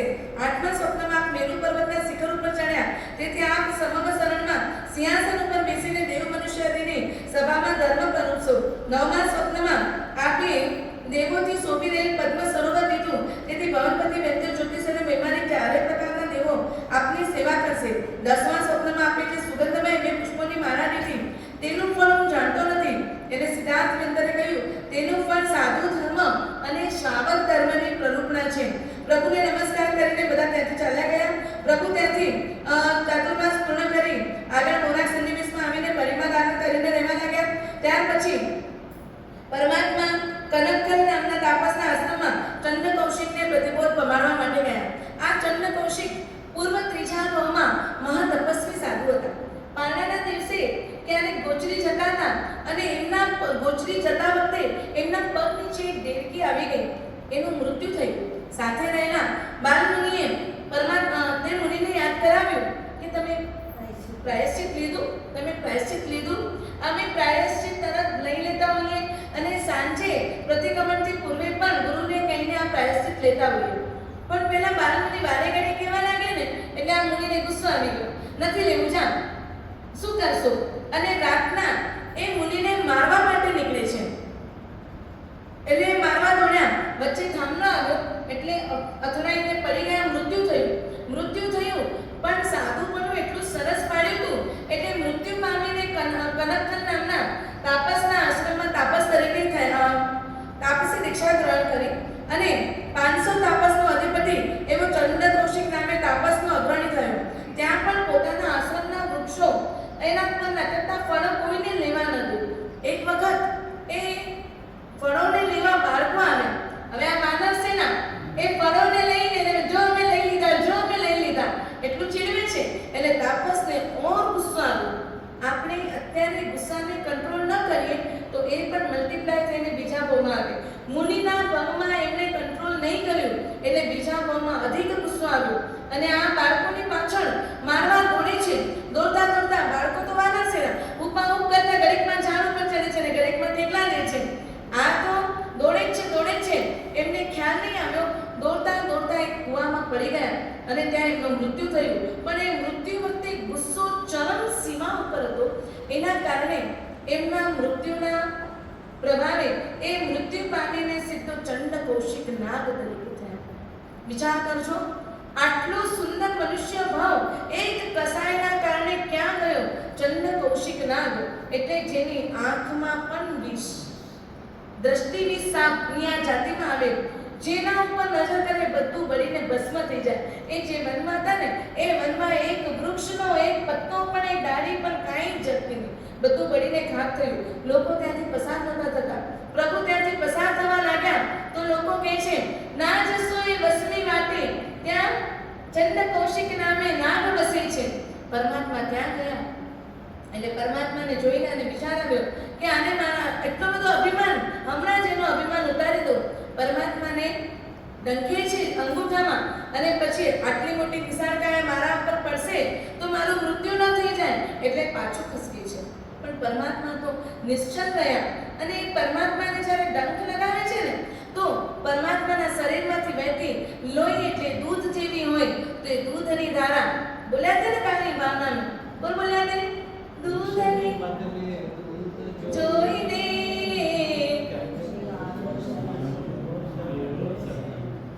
પરમાત્માના શરણમાં જાય છે કે અરે આ તો કંઈક અપ્રતિમ પ્રતિમાધારી લાગે છે અને ચંડ કૌશિક ત્યાં પ્રતિબોધ પામ્યો. આવા તો આપણે અનેક વાર આ ચંડ કૌશિકના દાખલાને સાંભળ્યું છે, પણ આપણે પ્રતિબોધ કેટલા પામ્યા? પરમાત્માએ માત્ર બુચ્ચ ચંડ કૌશિયા આટલા પરમાત્માના શબ્દોથી પ્રતિબોધ પામ્યા. આવો ખૂંખાર ઝેરી નાગ જેની દ્રષ્ટિમાં પણ ઝેર એવો નાગ પ્રતિબોધ પામે. પ્રતિબોધ પામવાનો મતલબ શું? શાંત એટલે કઈ કક્ષાનો શાંત થયો? મધ્યમાં આવી ત્યારે બન્યું એવું કે પ્રભુએ ત્રિપુષ્ટ વાસુદેવના ગોમાં જે સિંહના જીવને માર્યો હતો તે નાગકુમાર પવનપતિમાં સુદ્રષ્ટ નામનો દેવ થયો. તેણે પ્રભુને નામમાં જોઈ પોતાના પૂર્વભાવનું વેર લેવા નામને દુબાડવા માંડી. પરંતુ કંબલ સંબલ નામના નાગકુમારના દેવોએ તે જાણીને સુદ્રષ્ટ દેવને ધમકાવી અને બગાડી દીધો, નામને બચાવી લીધી. અહીંયા કંબલ અને સંબલ તેમને કહી રહ્યા છે ઇતિહાસ. કંબલ અને સંબલ નામના દેવો એટલે કે આ બંને બળદો આગલા ભાવમાં બળદ હતા અને એક શેઠને ત્યાં એક બેન કામ કરતા હતા. એ બેનને ત્યાં દીકરીના લગ્ન હતા એટલે લગ્ન પ્રસંગે પહેરવા માટે દાગીનાઓ શેઠાણીએ આપ્યા. લગ્ન પ્રસંગ પૂરો થયો એટલે જીનમતી શેઠાણીને પેલી બેન બધા દાગીના પાછા આપી દે. મને આટલી બધી મદદ કરી મારા માલિકે એટલે પેલી ત્યાં બે નવા નાના જન્મેલા બળદના બાછડાને મૂકી ગયું. હવે શેઠ શેઠાણી કહે છે કે કોઈ પણ પશુને પાળવાનો અમારો વ્રત છે, પણ પહેલા સમજતા જ નથી. શેઠ શેઠાણી વિચાર કરે છે આ બળદો બીજે ક્યાં જશે તો દુઃખી થશે, ત્રાસ પામશે, એટલે એના કરતાં પોતાને ત્યાં રહેવા દે. હવે શેઠ શેઠાણી જે આરાધના કરે છે ને એ આરાધનાને જોઈને આ બળદો પણ એ પ્રમાણે જ આરાધના કરે. તેથી એ શેઠ શેઠાણીની સાથે કૌશલ કરે, વ્રત કરે, પછાણ કરે, ઉપવાસ આદિ કરે અને આરાધક ભાવથી આ બળદો તૈયાર થતા. એક વખત શેઠના બંને બળદો મોટા થયા, સુંદર મજાના લાગવા માંડ્યા. શેઠના મિત્રને આ બળદો નજરમાં હતા એટલે બળદોની કંઈક એક પરીક્ષા હતી એમાં દોડાવવા માટે આ બળદને લઈ ગયો. જે બળદોએ જીવનમાં કષ્ટ જોયું જ નહોતું અને પહેલી વખત કષ્ટ આવ્યું એટલે એમના સાંધા હલી ગયા. સાંજે જ્યારે પાછા આવ્યા ત્યારે એકદમ હાલત ખરાબ થઈ ગઈ હતી. શેઠ શેઠાણીએ એમને મંગલિક સંભળાવ્યું, 4 શરણ આપ્યા અને મૃત્યુ પામીને આ કંબલ અને સંબલ નામના દેવ થયા. અહીંયા પ્રભુ આરંભિકા નગરી આવ્યા. હરિકાંત નામના ભવનપતિનો ઇન્દ્ર પ્રભુને સુખસાતા પૂછવા આવ્યો. ત્યાંથી શ્વેતાંબિકા નગરીમાં આવ્યા.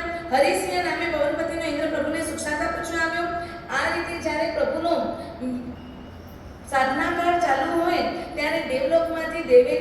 પરમાત્માને સાતા પૂછવા આવતા હોય છે. તો આપણે પણ આ પર્યુષણ પૂરી થાય એટલે આપણા પણ જેટલા મહાત્મા હોય, ગુરુ હોય, આચાર્ય પદવંતો હોય, વડીલો હોય, એ બધાને વંદન કરવા માટે જો દેવલોકના દેવો પોતાનું બધું છોડી અને પરમાત્માને વંદન કરવા માટે આવી શકતા હોય તો આપણે પણ સારી સંખ્યામાં દેવ અને ગુરુને જુહારવા માટે જવાનું હોય છે. આ સમયે પરમાત્મા પ્રભુ કૌશંબી આવ્યા.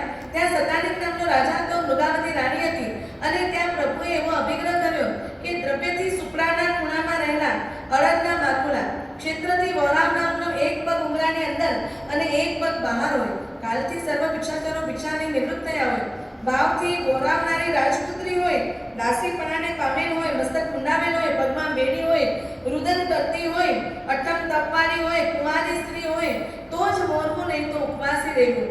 પોષવદી એકમે પ્રભુ કૌશંબીમાં આવ્યા. તે જ દિવસે આવો આખરો અભિગ્રહ પ્રભુએ લીધો. પછી ભિક્ષા સમય વીતી ગયા બાદ પ્રભુ દરરોજ ભિક્ષાર્થે નગરીમાં જતા. પણ રાજા પ્રધાનોએ ઘણા ઉપાય કર્યા પણ પરમાત્માએ કયો અભિગ્રહ લીધો છે એ કોઈને ખબર હતી નહીં અને અભિગ્રહ પૂરો થતો નહોતો. કેટલો ટાઈમ લાગ્યો અભિગ્રહ પૂરો થતા? 5 માસ ને 25 દિવસ સુધી પરમાત્મા રોજ ભિક્ષા માટે જાય અને રોજ ખાલી આવે. આપણે તો નક્કી કર્યું હોય ને કે આજ ઉપવાસ કેનું હોય તો કદાચ આપણે મનની મક્કમતાથી કરી શકીએ. પણ જો નક્કી કર્યું હોય કે આજે મારે નવકારસી કરવી છે, તમે અહીંયા વંદન કરવા આવ્યા અને મેં કહી દીધું અઠ્ઠમના પછાણ ઘેરી ગનો આને ત્રેડી રહ્યા રે માસ્કો પણ વારે કે ના 27 ઉપવાસ 28 ઉપવાસ થઈ ગઈ ઉની જા આને ત્રેડી ગયા 16 પત્તે વારે કે કેટલા ઉપવાસ થઈ ગયા? 13 ઉપવાસ થઈ ગયા. એટલા મને ઉપવાસ થઈ ગયા 28 વારે કે 55 ઉપવાસ થઈ ગયા. આને તો ત્રેડી તાકના ની થઈ મને પટપટ પટપટ આવતી કાલથી અઠ્ઠમના પછાણ ઘેરી જ નહીં જાય તો કોથી અચતી ગેલે જાય ઈદાતી જતા બરાબર. આને આવતીકાલ કીધે આને તો નાનો દી માર્યા તેમે એકલો કાલ જોડી હું તો પરીની તૈયારી મેં બંધો અને પરીએ તો એકલોની આખો ક્યાં નીકળી બંધો અડધો દી તે પાંચ બારસા સૂત્ર મે પૂરો થઈ બંધો અને કોઈ પ્રતિક્રમણ કોઈ તો મજા કરી કે જ કરે મીઠામી ડુકરો એટલી સુખસાતા મળે ને કે આંખો વરે તપ કઈના તો એટલી સુખસાતા ન મળતી. કેટલા જણા સાતા પછના એટલે રાત તની પૈવંદી કોઈ કદાચ રાત જો મોંજા ડુંગર અને રબ જો દરિયો દેખાતો ને તો બેટી સવાર મે મને મેલી મને વારવાર બેટી સવાર મે મને જ મેલે વારવાર. એટલે હારે આજથી તો ફાઇનલ અઠમ હે ને આજથી ફાઇનલ અઠમ કરી ગઈ ગોપા. અહીંયા પરમાત્મા જો 5 માસ ને 25 દિવસ સુધી રોજ ગોચરીએ જાય છતાં રોજ ગોચરી ન મળે અને આવો કઠોર પરમાત્માનો અભિગ્રહ ચાલતો હતો. અહીંયા સતાનિક રાજા ચંપાનગરી ઉપર રાજ કરીને ચડ્યા હતા. એ વખતે યુદ્ધ જામ્યું અને ચંપાનગરીના દધિવાહન રાજા એ પરાજિત થયા. રાણી ધારીની રાણી પોતાની કુમારી વસુમતીને લઈને નીકળ્યા. ત્યાંથી સૈનિકે પકડી લીધી.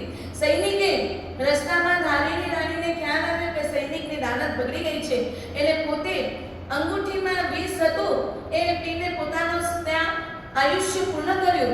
એટલે નાની એવી રાજકુમારીને પેલા સૈનિકે ચૌટામાં વેચી દીધી. ચંપાની છે રાજ દુલારી રાજકુમારી એક સમયની અને એક સમય માટે ચૌટામાં વેચાણી અન્ય ગુલામોની જેમ. એટલે આટલી નાની સુકોમલ કાયાના ધારક એવી દીકરીને ચૌટામાં વેચાતા જોઈ અને ક્યાં સેઠવા અંતે ખરીદી ગણાશે? ક્યાં સેઠવા? એમાં ક્યાં સેઠવા? દનાવ્યા શેઠ જેમણે આ દીકરીને નોકરાણી તરીકે નહીં પણ બીજું કોઈ લઈ જશે તો શું હાલત હશે એટલે એને ખરીદી કરી લીધી. એને પોતાના ઘરે લઈ આવ્યા. શેઠ તો લઈ આવ્યા પણ શેઠાણી કે પોસાનું ખપે ને. શેઠ તો લઈ આવ્યા. શેઠાણીને થયું કે ક્યાં કે ઉપાડીને લઈ આવે અને એ શેઠાણીને આ સહન નહોતી થતી. શેઠ એના ઉપર દીકરીની જેમ વાત વરસાવતા. ચંદનબાના રાજકુમારી હતી એટલે એનું એટલું સુંદર મજાનું હતું. કેસ કલા બહુ મોટો હતો અને એક દિવસ આ શેઠ દુકાનેથી આવે છે. ચંદના એનું નામ ચંદનબાળા એટલે એની વાણી એટલી શીતળ હતી. રાજકુમારીનું નામ તો વસુમતી હતું પણ એની વાણી એકદમ શીતળ હતી એટલે શેઠે એનું નામ ચંદનબાલા રાખ્યું હતું. આ ચંદના એ શેઠના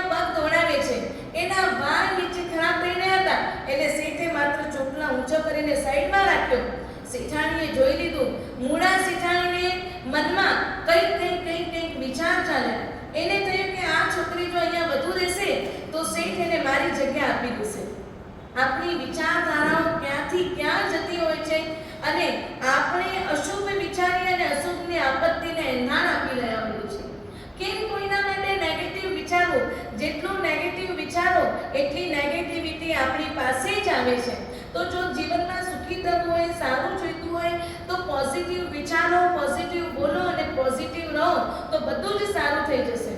પહેલા શેઠને એક સમય બહાર જવાનું થયું અને એ વખતે મૂળા શેઠાણીએ નક્કી કર્યું કે હવે આને તો બરાબર પૂરી જ કરી દઉં, કેમ કે શેઠના રહેતા તો કાંઈ નહીં કરી શકું.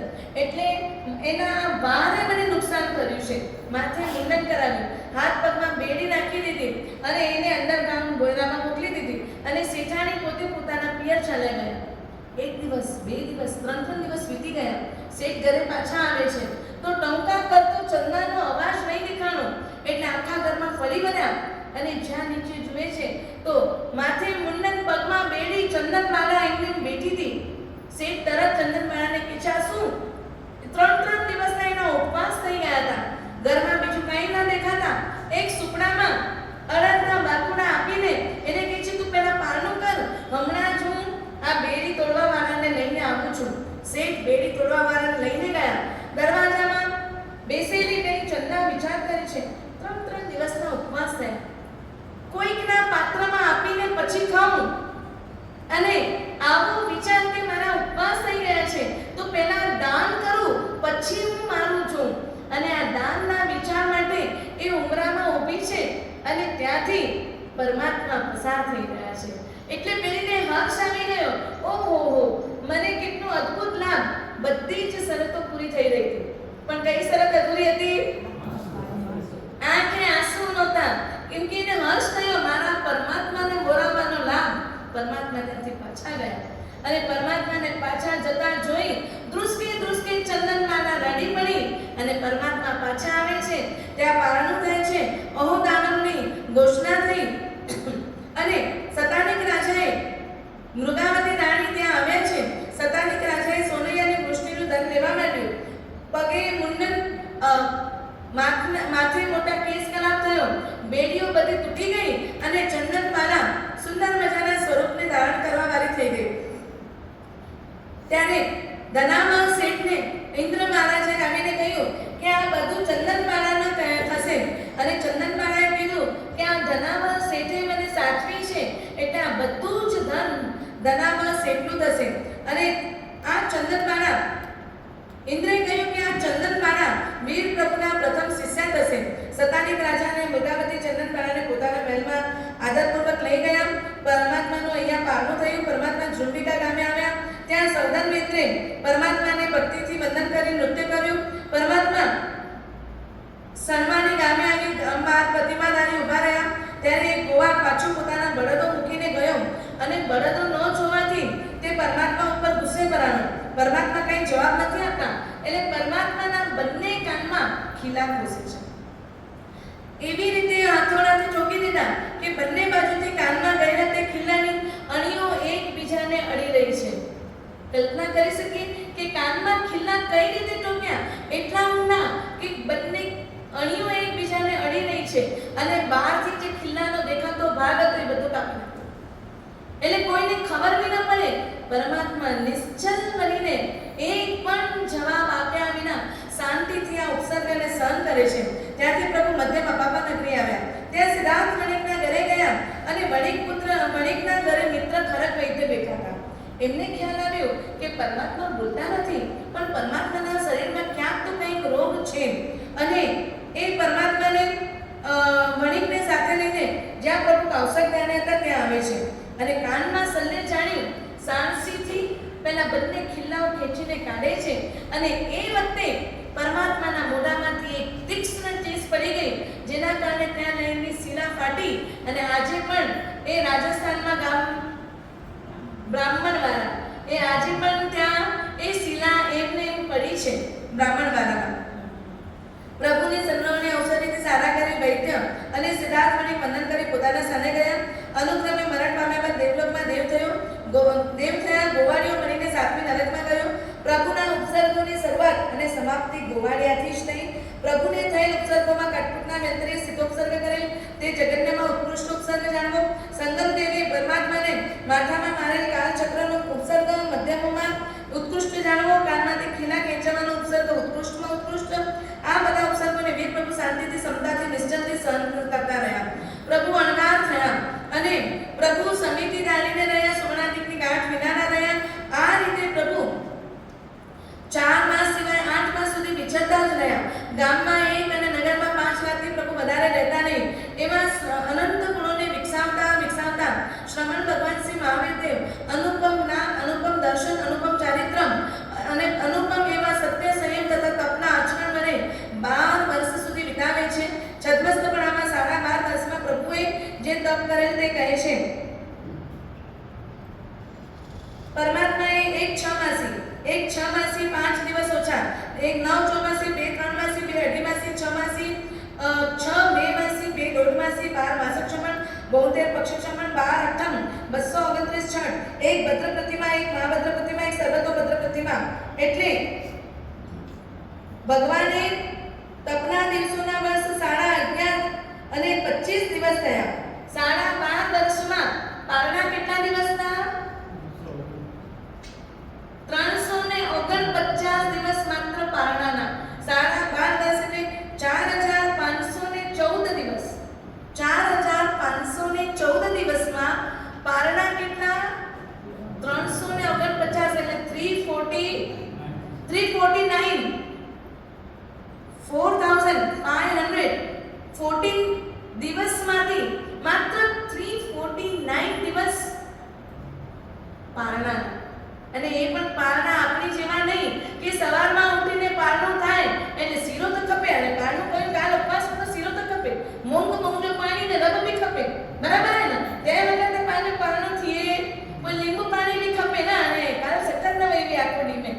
આવા આપણા જલસાવાળા પારણા અને પરમાત્માનું પારણું એક ટાઈમ જે મળે 5 માસ ને 25 દિવસના ઉપવાસનું પારણું શેના ઉપર? માત્ર અડદના બાકુડા ઉપર. પછી કોઈ જાતના ફલાણું પાણી, તજવાળું પાણીના, લવંગવાળું પાણીના, એલચીવાળું પાણીના, બેરાડીતું પાણીના, ઘડી કેટલી જાતિના પાણી બને. આવું કોઈ પણ જાતનું પારણું પરમાત્માનું નહોતું થયું. વિચાર કરો તો બાકી તો 365 દિવસમાંથી આપણા તપસ્યાના દિવસો કેટલા? હે? એમાં ઉપવાસના દિવસો કેટલા? 365 દિવસમાંથી કેટલા દિવસ આપણા ઉપવાસના? ઉપવાસ નામ સુણીને પણ હારી બચ્ચો ચડી અચીંદો પરીએ સંવત્સરી અચીને ઊભી રહી હે. સવારથી બાપરે ઉપવાસ કી થીંદો હારી બચ્ચો ચડતો, અને ચાય જો દરિયો દેખાંદો પૂરો, આખી રાત નહીં વખતથી ચાય જો દરિયો એમ. અને આપણે બોલીએ મહાવીર કે સંતાન હે. સેના અનુયાયી. એક 3 દિવસના ઉપવાસમાં પણ આપણે આટલું બધું વિચાર કરીએ, અને પરમાત્મા 4000 દિવસોમાંથી 4514 દિવસમાંથી માત્ર 349, સાડા 300 દિવસ બી પૂરા નહીં, 1 વર્ષ બી પૂરું નહીં, આટલી બધી દીર્ઘ તપસ્યા કરનારા પ્રભુ, અને એમના આપણે સંતાન છીએ તો અઠમ તક ખડે થઈ હતી. ઈ થઈ વંતી ને ત્રાટી થઈ નીકળી વંતા. આ નવકાસના ક્યાં હોય? એકાશનો છડી દીજા કાલ લેરી કેમ બબો એકાશનો કેણું તો કાલ વિચારી કેમ. આજ તો ઉપવાસની મસ્ત વિચાર કરે તારી નજર સામે પરમાત્મા મહાવીર કે ખણી ચીના કે 4514 દી તેમે જાથી ફક્ત 349 દિવસ જ પારણે તા. તો આને આવું ત્રાટી ન કરી શકા? લેટ ટ્રાય કરી શકા, એટલો કામ કરી શકા કે ઓની ભગવાન જો સંતાન અહીંયા પારણાના સર્વમય દિવસો તપ અને પારણાના મળીને 12 વર્ષ અને 14 દિવસ થયા. પ્રભુએ જે તપ કરેલ તે કદાચ 24 આકે 24 ઉપવાસ નહીં કરે જો આકે એડો મસ્ત થતો પાણી મેલે વારો હોય. પરમાત્મા તો મને જ ઉપવાસ 24 રાખે આયા. વિચાર કરી જા, બાકી તો સરસ પાણી પણ મેલે વારો હોય. હે પરમાત્મા એકાશના મે નાય કે વીર પ્રભુને 24 છઠ તપ છતે ઉત્તરા ફાલ્ગુની નક્ષત્રમાં ચંદ્રનો યોગ પ્રાપ્ત થઈ જતે શુક્લ ધ્યાનના પ્રથમ 2 વેદનું ધ્યાન કરતા એવા પ્રભુજીને અનંત વસ્તુઓના વિષયોને પ્રગટ કરનારું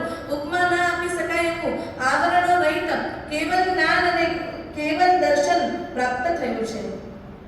પ્રભુને કેવલ જ્ઞાન અને કેવલ દર્શન ઉત્પન્ન થયા ત્યારે 64 ઇન્દ્રોના સિંહાસનો કંપાયમાન થયા. અવધિકાળનો ઉપયોગ આપતા પ્રભુના કેવલ દર્શનની વાત જાણીને ઇન્દ્રદેવો પરિવાર સાથે ત્યાં આવે છે અને પરમાત્મા ઝુંબિકા રામનગરની બહાર સમવ શરણની રચના થઈ અને ત્યાં પરમાત્મા પહેલી દેશના આપે છે. આ દેશનામાં મનુષ્યો ન હતા, દેવો અને ઇન્દ્રો હોવાથી વ્રત લેનાર કોઈ ન થવાથી પરમાત્માની એ દેશના નિષ્ફળ ગઈ. પ્રભુ ત્યાંથી વિહાર કરીને અપાપા નગરીના મહર્ષિ ઉદ્યાનમાં પધાર્યા. આ સમયે ત્યાં સોમી નામના બ્રાહ્મણ એમને ત્યાં યજ્ઞ કરવા માટે એ સમયના મહાન એવા સમર્થ બ્રાહ્મણ પંડિતો ભેગા થયા. ઇન્દ્રપુતિ, અગ્નિપુતિ, વાયુપુતિ વગેરે વગેરે બધા જ ત્રણેય સગા ભાઈઓ 14 વિદ્યાના પારગામી એમના 500 શિષ્યો પરિવાર સાથે આવ્યા હતા અને આ 11 બ્રાહ્મણ વિદ્વાનો એક સંદેહવાળા હતા. પરમાત્માના શાસનમાં જેઓ આવવાના છે એવા આ વિશિષ્ટ બ્રાહ્મણો જેમના શિષ્યો મોટા સંખ્યામાં, એ બ્રાહ્મણોને મનમાં એક શંકા હતી અને શંકા નિવારણ નહોતી થઈ. એક શંકા એમાં આટલું બધું 14 વિદ્યાનું જ્ઞાન હોવા છતાં મનમાં એક શંકા એમ ઊંડામાં જતી રહી હતી. આ અવસરે પરમાત્મા આ બધા યજ્ઞ માટે અહીંયા આવ્યા હતા. યજ્ઞ ચાલુ હતું અને એ સમયે પરમાત્માને વંદન કરવા આકાશમાં દેવ દેવીઓનું આવાગમન થયું. એટલે આકાશમાંથી દેવોના સમૂહને આવતા જોઈ આ પંડિતો વિચાર કરે છે કે અરે, આપના યજ્ઞનો પ્રભાવ કેટલો કે દેવલોકના દેવોને અહીંયા નીચે આવવું પડ્યું. અને એ સમયે યજ્ઞના સ્થાનને છોડીને દેવો તો આગળ વધવા માંડ્યા. એટલે પછી હવે અહીંયા આવી ગયો ઈગો. અરે, અમારા યજ્ઞને છોડીને આ દેવો આગળ ક્યાં જઈ રહ્યા છે? એમને ભાન નથી આવતી આ આગળ ક્યાં જઈ રહ્યા છે. એટલે આ કોઈ સહન કરી શકે? અને એ સમયે કોઈ એક દેવને પૂછતા ખબર પડી કે અહીંયા તો ચરમ શાસનપતિ પરમાત્મા મહાવીર દેવ કેવલ જ્ઞાનને પામ્યા છે, એટલે એમના સમવસરમાં બધા દેવો જઈ રહ્યા છે. અને ઇન્દ્રપુતિને આમ અભિમાન ઉછળવા માંડ્યું કે એક મહેલમાં 2 તલવાર રહી શકે ખરી? હું કઈ રીતે આ સહન કરું? હું અહીંયા સર્વજ્ઞ હોતે છતે બીજો સર્વજ્ઞ અહીંયા કોણ આવી શકે? અને આ પ્રમાણે તો અહીંયા હું બીજા કોઈને સ્વીકારી શકું નહીં, એટલે હમણાં જઈને એમને હું હરાવી આવું છું. એટલે અગ્નિપુતિ કહે છે એમના ભાઈ તમે રહેવા દો, આવું કામ તો અમે કરી આપશું. એટલે ઇન્દ્રપુતિ કહે છે કે આ તો મારો એક નામ કીધું, તમે જે અર્થ કર્યું છે તે અયોગ્ય છે. કહેવાનું શબ્દ બદલવાથી આખો ભાવાર્થ બદલાઈ જાય અને સામેવાળી વ્યક્તિને આપણી વાત ગ્રહણ કરવાનું મન થઈ જાય. પહેલા તું પ્રથમ વેદ પદોનો અર્થ એવો કરે છે કે વિજ્ઞાન ઘન એટલે ગમનાગમન ચેષ્ટાવાળો આત્મા. તેમ પંચભૂતથી ઉત્પન્ન થયેલો આત્મા પંચભૂતમાં જ વિલીન થાય છે, મરીને કોઈ જન્મ લેતો નથી, તેથી પરલોક જેવું કાંઈ નથી. આ અર્થ બરાબર નથી, કેમ કે વિજ્ઞાન ઘન એટલે જ્ઞાન અને દર્શનના ઉપયોગ સહિત આત્મા, વિશેષી કરીને જેના અંદર જ્ઞાન અને દર્શન રહેલા છે એટલે વિજ્ઞાન ઘન એવો આત્મા છે. આત્માનો જ્ઞાન દર્શન રહે છે. દમ દાન દયા જે જાણે તે જીવ, આ રીતે વેદ વાક્યમાં પણ આત્માની સિદ્ધિ બતાવી છે. શરીરમાં આત્મા રહે છે, પણ દેહ અને આત્મા આખરે તો ભિન્ન છે, અલગ છે. જ્ઞાન અને દર્શન આત્માથી અભિન્ન છે. એટલે શરીર અને આત્મા એ બંને અલગ છે, કેમ કે એક દિવસ આપણે આ શરીરને છોડવાનું છે. પણ જ્ઞાન અને દર્શન આ બંને આપણે કોઈ પણ ભાવમાં હશું, કૂતરાના ભાવમાં હશું, આપણે દેવના ભાવમાં હશું, નરકના ભાવમાં હશું કે ઝાડના ભાવમાં હશું, પણ જ્ઞાન અને દર્શન તો સૂક્ષ્મ અંશ રૂપે પણ આપણી સાથે જ રહેવાના છે. એટલે એ અભિન્ન છે. અને આ વેદ પદોનો અર્થ સાંભળી ઇન્દ્રપુતિનો સંશય નાશ થયો, અભિમાન થયો અને નમ્ર બની પરમાત્માના ચરણોમાં નમી પડ્યા. બસ એક આ જ એમની વિશિષ્ટતા હતી. અભિમાન ટોપ લેવલનું હતું, પણ નમ્રતા એનાથી પણ ટોપ લેવલની. જે દિવસે પરમાત્માના ચરણમાં માથું ઝુકાવ્યું, ગુરુ તરીકે પરમાત્માના શરણનો સ્વીકાર કર્યો, એ દિવસ પછી કદી પણ એ ગુરુ માટે કદી પણ કંઈ વિચાર્યું જ નથી. 4 જ્ઞાનના અધિપતિ હોવા છતાં કદી પોતાના જ્ઞાનનો ઉપયોગ જ નહીં આપ્યો. પરમાત્મા પાસે દીક્ષા લીધી, પરમાત્માએ ત્રિપદી આપી. કઈ ત્રિપદી આપી પરમાત્માએ? ઉપનયવા, વિજ્ઞેયવા અને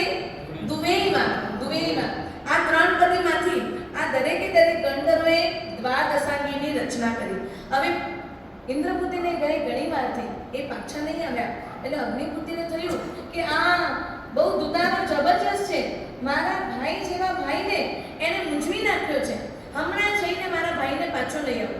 એટલે એ પણ પોતાના 500 શિષ્યો સહિત આવે છે અને પરમાત્મા એમને કહે છે કે તમને કર્મ છે કે નહીં આવો સંશય મનમાં થયો છે, એટલે વેદપદ પુરુષ એવમ લગ્ની સર્વયદ્ભુતમ યચ્છ ભાગમ, આ જે વેદપદ છે એનાથી જ તમને આ સંશય થયેલો છે અને તમારો સંશય એવું છે કે થઈ ગયું છે, થવાનું છે બધું આત્મા છે, કર્મ નામની કોઈ વસ્તુ છે જ નહીં. જેમ આકાશને ચંદનનો લેપ ન કરી શકાય તેમ આત્મા દેખાય છે? નથી દેખાતું. તો પછી આત્માને કર્મનું આવરણ કઈ રીતે લાગ્યું? તો પરમાત્મા એમને કહે છે જલે વિષ્ણુ સ્થલે વિષ્ણુ વિષ્ણુ પર્વત મસ્તકે સર્વભૂતમયો વિષ્ણુ તસ્માત વિષ્ણુમયમ જગત.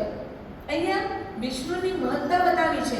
જલમાં વિષ્ણુ, સ્થળમાં વિષ્ણુ, આકાશમાં વિષ્ણુ, પર્વત પર વિષ્ણુ, પરંતુ વિષ્ણુ સિવાય બીજી કોઈ વસ્તુ નથી એવું નથી કહ્યું. એટલે અહીંયા તમે જે વેદ પરનો અર્થ કરો છો ને તે અયોગ્ય છે. આત્મા બધે છે પણ આત્મા સિવાય કંઈ નથી એવું નથી. પંચ મહાભૂતો છે. જેમ આપણને મગજ દેખાય છે, બુદ્ધિ દેખાય છે, નથી દેખાતી, પણ બ્રાહ્મી, બદામ વગેરેનું સેવન કરીએ તો આપણી યાદશક્તિ વધે કે ન વધે?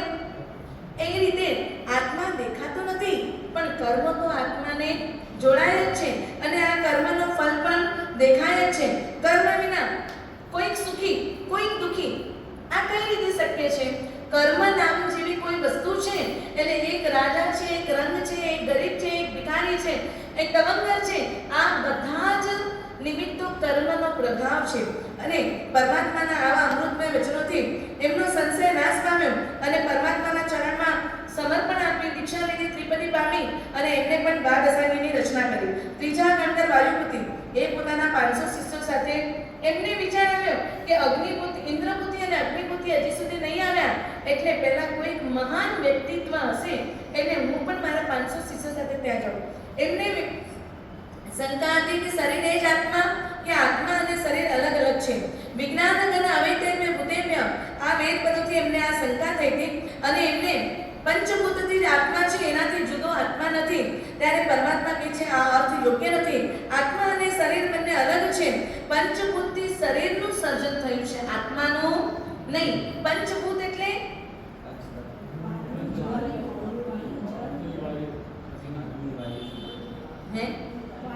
વાયુ, જલ, પછી અગ્નિ, પૃથ્વી ને આકાશ. આ પંચ તત્વથી શરીરનું સર્જન થયું છે, આત્માનું નહીં. અને પંચ મહાભૂતમાં વિલીન કોણ થાય? શરીર કે આત્મા? એમાં કહેવાય ને પંચ મહાભૂતમાં એમનો શરીર વિલીન થઈ ગયું, આત્મા કદી વિલીન થતું નથી. પરમાત્મા તો અમર છે, સંશય નાશ પામ્યો. એમને પણ પરમાત્મા પાસે સંયમ લીધું, ત્રિપદી પામ્યા અને દ્વાદશીની રચના કરી. વ્યક્ત પંડિત ચોથા 500 શિષ્યો સાથે આવે છે. એમને પંચ મહાભૂત વિશે જ શંકા હતી અને યેન સ્વપ્ન પંચ વૈસેતરમ ઇત્યેસ બ્રહ્મા વિધિ મંજસ વિજ્ઞેય. આ વેદ પદોથી એમને આ શંકા ઉત્પન્ન થઈ હતી. પરમાત્માએ એમની શંકાને દૂર કરી કે આત્માને પરમાત્મા બનાવવા માટે વેદ પદોમાં એવું છે, જગતમાં બધું સ્વપ્નવત છે. એટલે એમને લાગ્યું કે પંચતત્વ જેવું કંઈ નથી. તો પરમાત્મા કહે છે કે આત્માને પરમાત્મા તરફ લઈ જવા માટે પદ, પૈસા, પરિવાર, પ્રતિષ્ઠા બધું સ્વપ્નવત સમજવું, કંઈ જ કાયમ નથી રહેવાનું. આજે જે છે તે કાલે નહીં જ હશે, એટલે સ્વપ્નવત કહ્યું છે અને કોઈના ઉપર આસક્તિ કરવી નહીં. આ રીતે પરમાત્માના વચનથી સંશય દૂર થયો. દીક્ષા લીધી, ત્રિપદી પામ્યા અને એમને પણ દ્વાદશાની રચના કરી. પાંચમા સુદામા એ પણ પોતાના 500 શિષ્યોના પરિવાર સાથે આવે છે. એમની શંકા એવી હતી કે જીવ અભાવમાં જેવો છે આ ભાવમાં જે છે તે જ પરભાવમાં થાય. મતલબ મનુષ્ય મરીને મનુષ્ય થાય, કૂતરો મળીને કૂતરો જ થાય. પરમાત્માએ એમના સંશયને દૂર કરતા કહ્યું કે પશુ જેવો સ્વભાવ જેમનો હોય એ મરણ પામીને પશુતાને ધારણ કરે છે. મનુષ્ય પોતાના સારા સ્વભાવને સાચવે તો એ મનુષ્ય મરીને પાછું મનુષ્ય પણ થઈ શકે છે. આ રીતે એમનો બી સંશય નાશ પામ્યો અને એમને પણ પરમાત્મા પાસે દીક્ષા લઈ ગંધર્વ પદવી પામી, ત્રિપદી પામી અને દ્વાદશાંગીની રચના કરી. અત્યારે આપણે કોના શાસનમાં? શાસન મહાવીર સ્વામીનું. પાઠ કોની? તે અન્યાય નથી. ભગવાનના પહેલા શિષ્ય રાજાનો પાઠ કોને મળે? किन राजकुमार के निंदे के बटे के? यश के निंदा कि राज के निंदा? बटे के ना, बराबर है. तो પછી ભગવાનના પહેલા શિષ્ય કોણ? અને સુદામા તો છેક પાંચમા છે, છેક પાંચમા. તો પછી ભગવાને આવું કેમ કર્યું?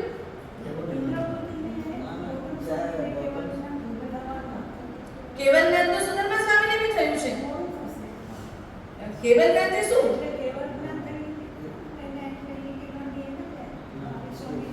એટલે હેડો કે વળી કેવલ જ્ઞાન તો પાઠ માટે નહીં છે.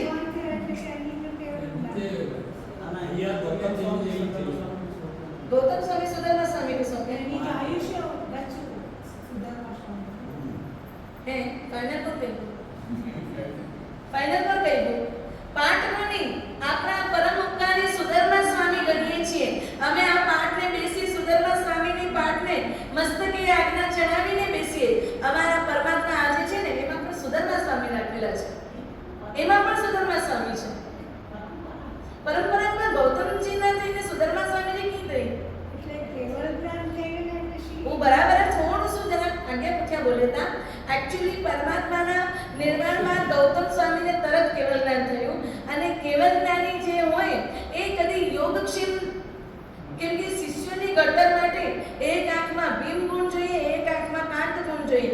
એટલે એમને ખીજાવું પણ જોઈએ. આ કે ગુરુ મહારાજ કેના ગમે? ચાય જેના કડક કે પોએ શક્કર જે પાણી જેના નરમ નરમ.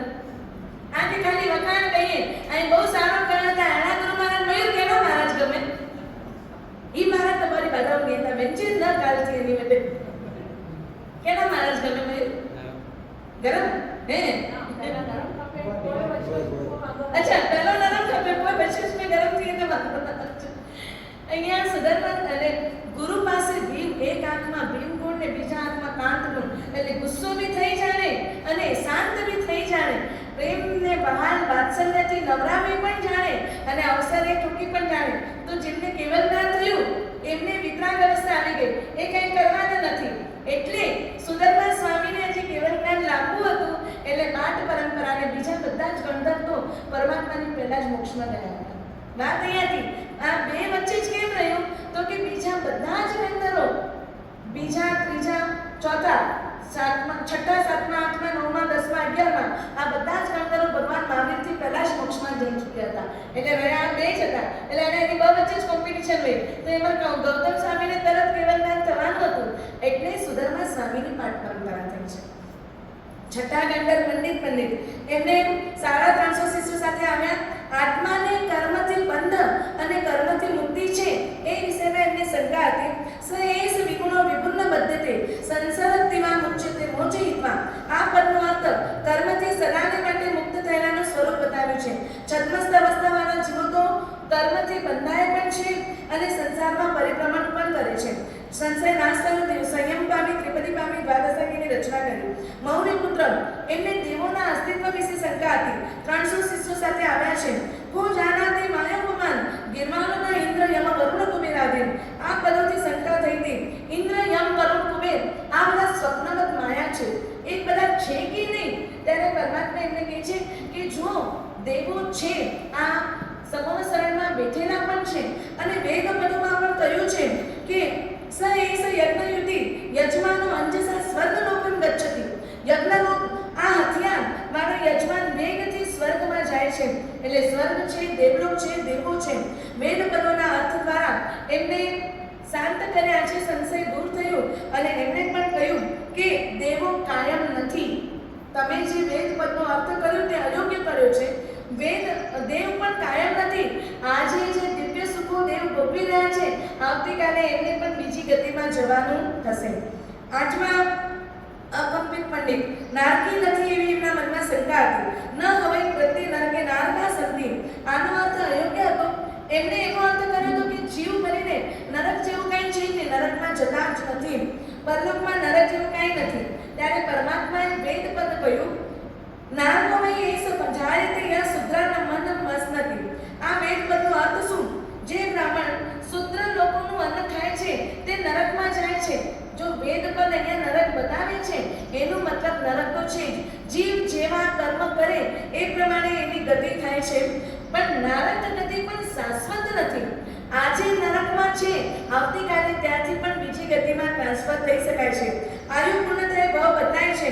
એટલે એમનો સંશય દૂર થયો. એમને પણ પરમાત્માના ચરણમાં સંયમ ગ્રહણ કર્યું, ત્રિપદી પામી અને દીક્ષા લીધી.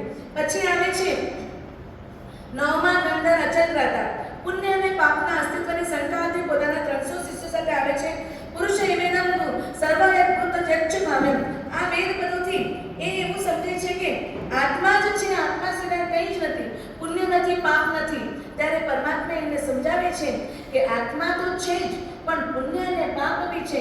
જો અહીંયા કેટલાક શ્રેષ્ઠીવાળા બેઠા છે, અહીંયા કેટલાક ગરીબો બેઠા છે, પશુઓ બેઠા છે અને કેટલાક પ્રાણીઓ બી બેઠા છે. આ બધા જ પુણ્ય અને પાપના ઉદયને પ્રત્યક્ષ બતાવનારા છે. એટલે એમની શંકા દૂર થઈ અને એમને પણ પરમાત્મા પાસે દીક્ષા લઈ દ્વાદશાંગી, ત્રિપદી પામી અને દ્વાદશાંગીની રચના કરી. 10મા આવ્યા મેધાવ્ય પંડિત. પરલોક વિશે એમની શંકા હતી. 300 શિષ્યો સાથે આવ્યા. વિજ્ઞાન ગણ અવૈધવ્ય ભૂતેવ્ય. આ પદોથી પરલોક વિશે એમને શંકા થઈ હતી. પરમાત્માએ કહ્યું કે યજ્ઞ એટલે કે બ્રાહ્મણ જે યજ્ઞ કરે છે એ દેવલોકમાં જાય છે. આવા જે વેદ પદો છે એનાથી એમની શંકા દૂર કરી. એમને પણ સંયમ પામી, ત્રિપદી પામી અને દ્વાદશાંગીની રચના કરી. છેલ્લા અને નાના સૌથી ગણધર પ્રભાસ પંડિત. સૌથી નાની ઉંમરમાં મોક્ષે જનારા કોઈ ગણધર હોય તો કેટલી ઉંમરમાં મોક્ષે ગયા? કેટલી ઉંમરમાં દીક્ષા લીધી? 16 વર્ષની ઉંમરે દીક્ષા લીધી અને 28 વર્ષની ઉંમરે તો એમનો મોક્ષ ગમન થઈ ચૂક્યો હતો. જરા મર્યાદમ અગ્નિહોત્રમ. આ વેદ પરથી એમને શંકા થઈ હતી. એટલે કે વેદ પદનો અર્થ એમને થોડો વા શબ્દ છે એનો અર્થ ખોટો થવાથી એમને અર્થનો અનર્થ કર્યો હતો. એટલે એમના મનમાં આવી શંકા થઈ હતી કે મોક્ષ છે કે નહીં. તદ્ભવ મોક્ષમાં જનારા જીવને આવી શંકા થઈ. પરમાત્માએ એમને વેદ પદો દ્વારા મોક્ષની અસ્તિત્વની સિદ્ધિ કરી આપી અને કીધું કે જે અગ્નિહોત્ર એટલે કે જેમને સ્વર્ગમાં જવું છે તે અગ્નિહોત્ર કરે, પણ જેમને મોક્ષમાં જવું છે તે અગ્નિહોત્ર છોડી મોક્ષ છે. પરમાત્માએ આ રીતે ગણધરોની સ્થાપના કરી. સુદામા ગણધરને મુખ્ય રાખી ગચ્છની અનુજ્ઞા આપી. પરમાત્મા 42 ચાતુર્માસ કરી.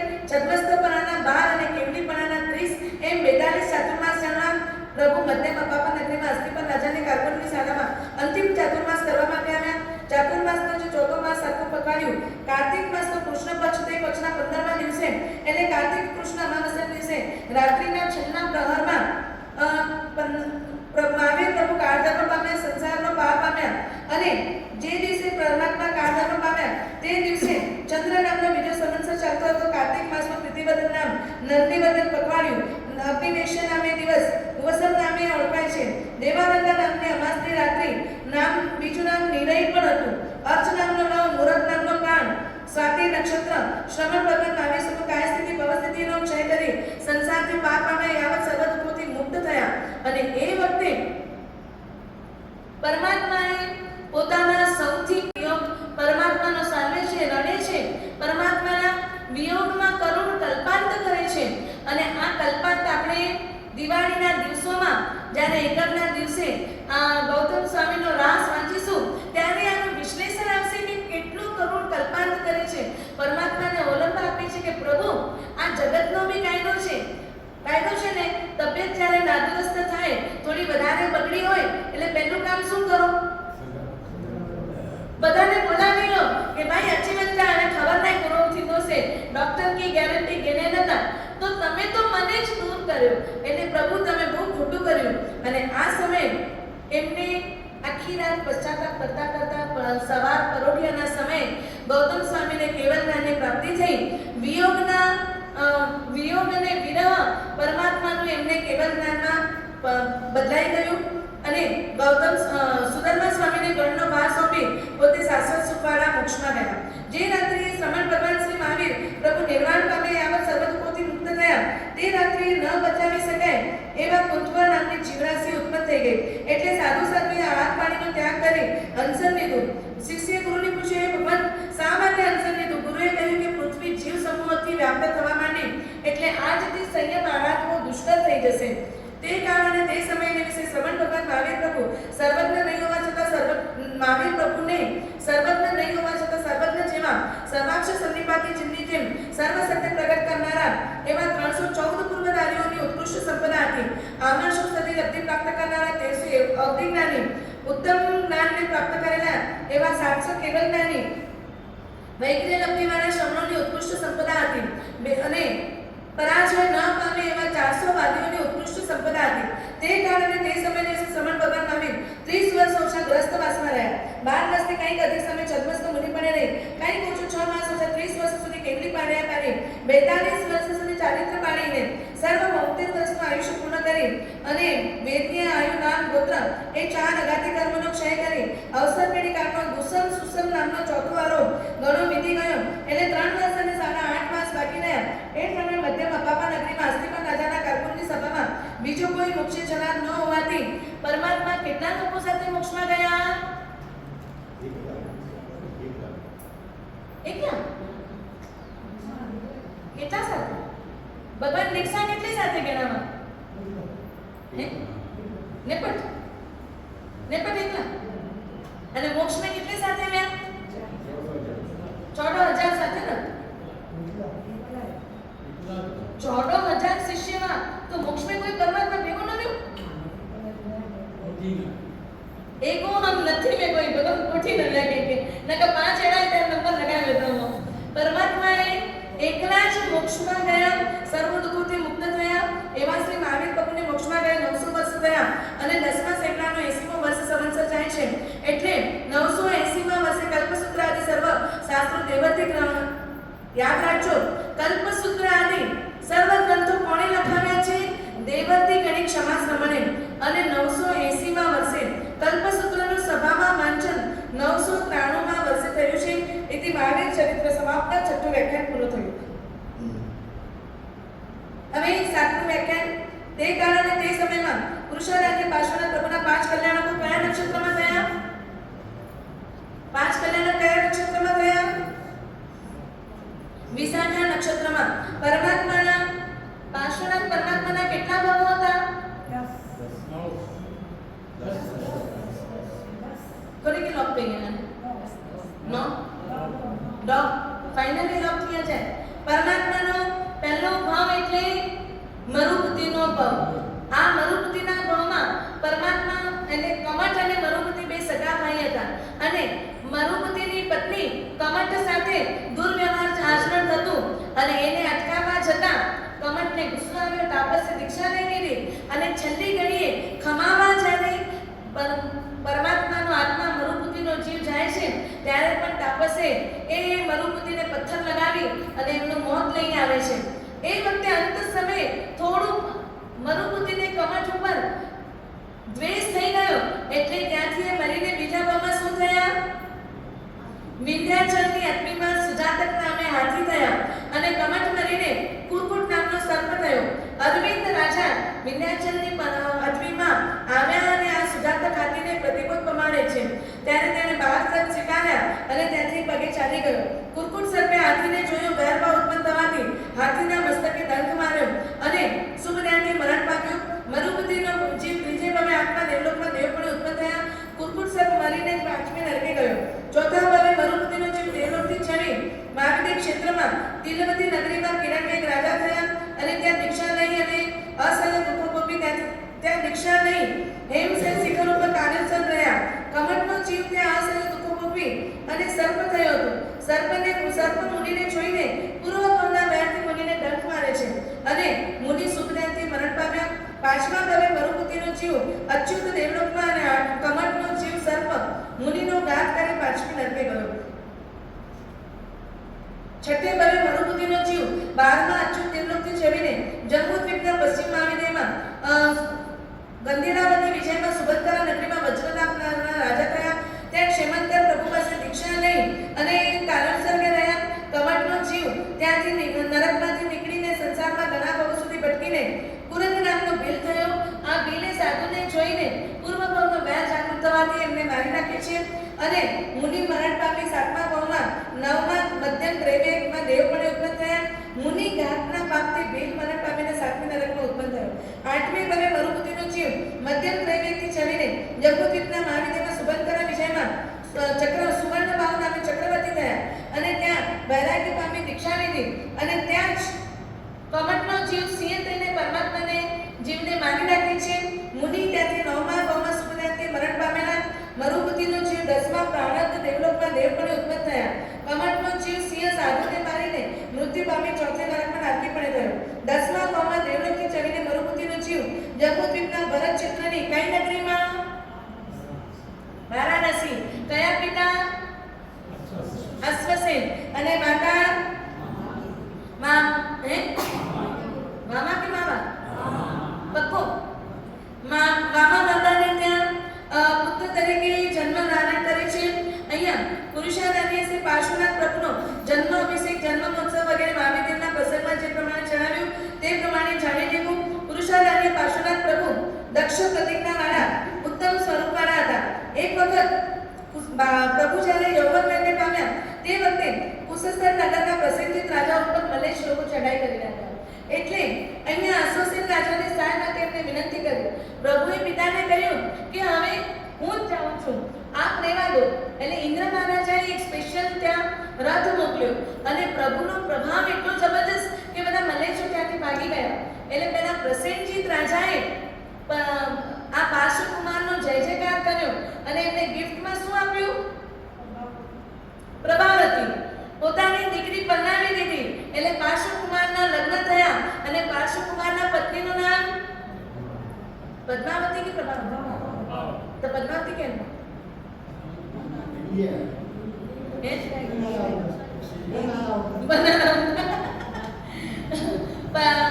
પ્રભુના પત્નીનું નામ પ્રભાવતી અને પદ્માવતી તો એમના શાસનના યક્ષિણી દેવી છે.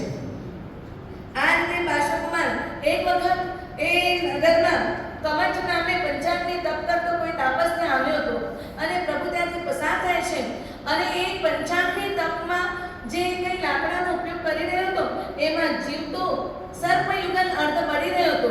પરમાત્માએ સેવક મુખ નવકાર સુનાન્યા નાગકુ ધરણેન્દ્ર બનાવ્યા. પરમાત્માએ નવકાર સંભળાવી ધર્મેન્દ્રને પદવી આપી અને એ સમયે પેલા કમટને બહુ ગુસ્સો આવી ગયો. એ ત્યાંથી મૃત્યુ પામી અને દેવલોકમાં દેવ તરીકે જાય છે.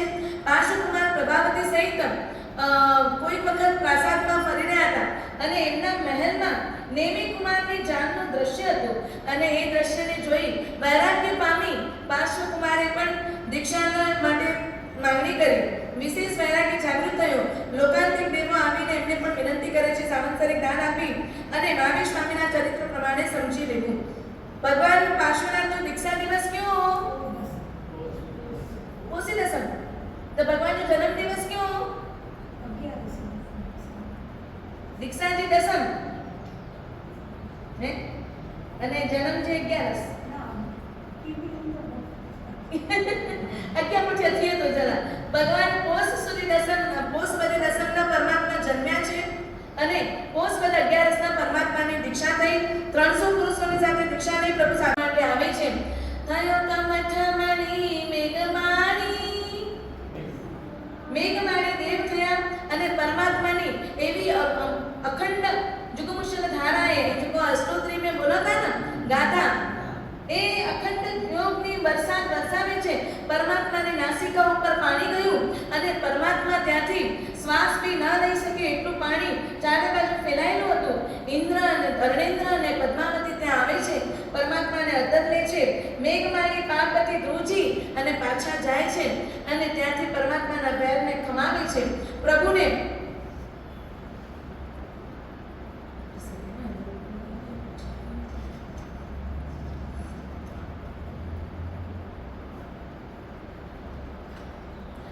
પાર્શ્વનાથ પ્રભુને બે પ્રકારની અંતર્કૃત ભૂમિ હતી. એટલે મુક્તિમાં જનારાઓની મર્યાદાથી પાર્શ્વનાથ પ્રભુને કેવલ જ્ઞાન થયા પછી 3 વર્ષે કોઈ મુનિ મોક્ષે ગયા તે પર્યાયંતકૃત ભૂમિ જાણવી. પાર્શ્વનાથ પુરુષાદાન્ય અર્યંત 30 વર્ષ સુધી ગ્રસ્તવાસમાં રહ્યા. 83 રાત્રિ દિવસ છદ્મસ્થ અવસ્થામાં રહી. 83 રાત દિવસ ઓછા 70 વર્ષ સુધી કેળવી પડ્યા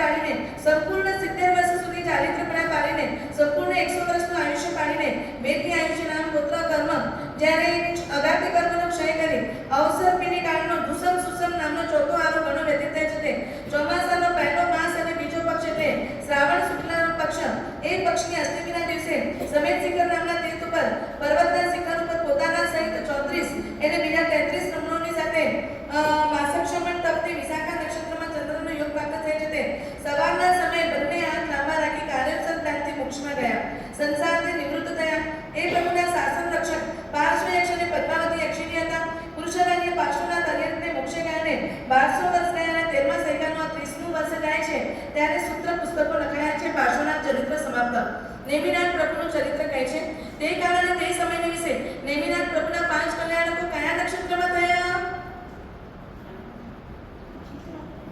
હે ચિત્રા કે વિચિત્રા क्यों नक्षत्र चित्रा फाइनली आई नॉट कहेगा परमात्माના પાંચે કલ્યાણકો ચિત્રા નક્ષત્રમાં થયા તે કારણે તે સમયે ચોમાસાનો ચોથો માસ અને સાતમો પક્ષ કાર્તક માસની એટલે કે કૃષ્ણ પક્ષની 32 સાર્વભૌમની સ્થિતિવાળા અપરાજિત વિમાનમાંથી અંતરહિત એવા ચવીને જંબુદ્વીપના ભરત ક્ષેત્રમાં સૌરેપુર નગરના કયા રાજામાં નેમિનાથ ભગવાનના પપ્પા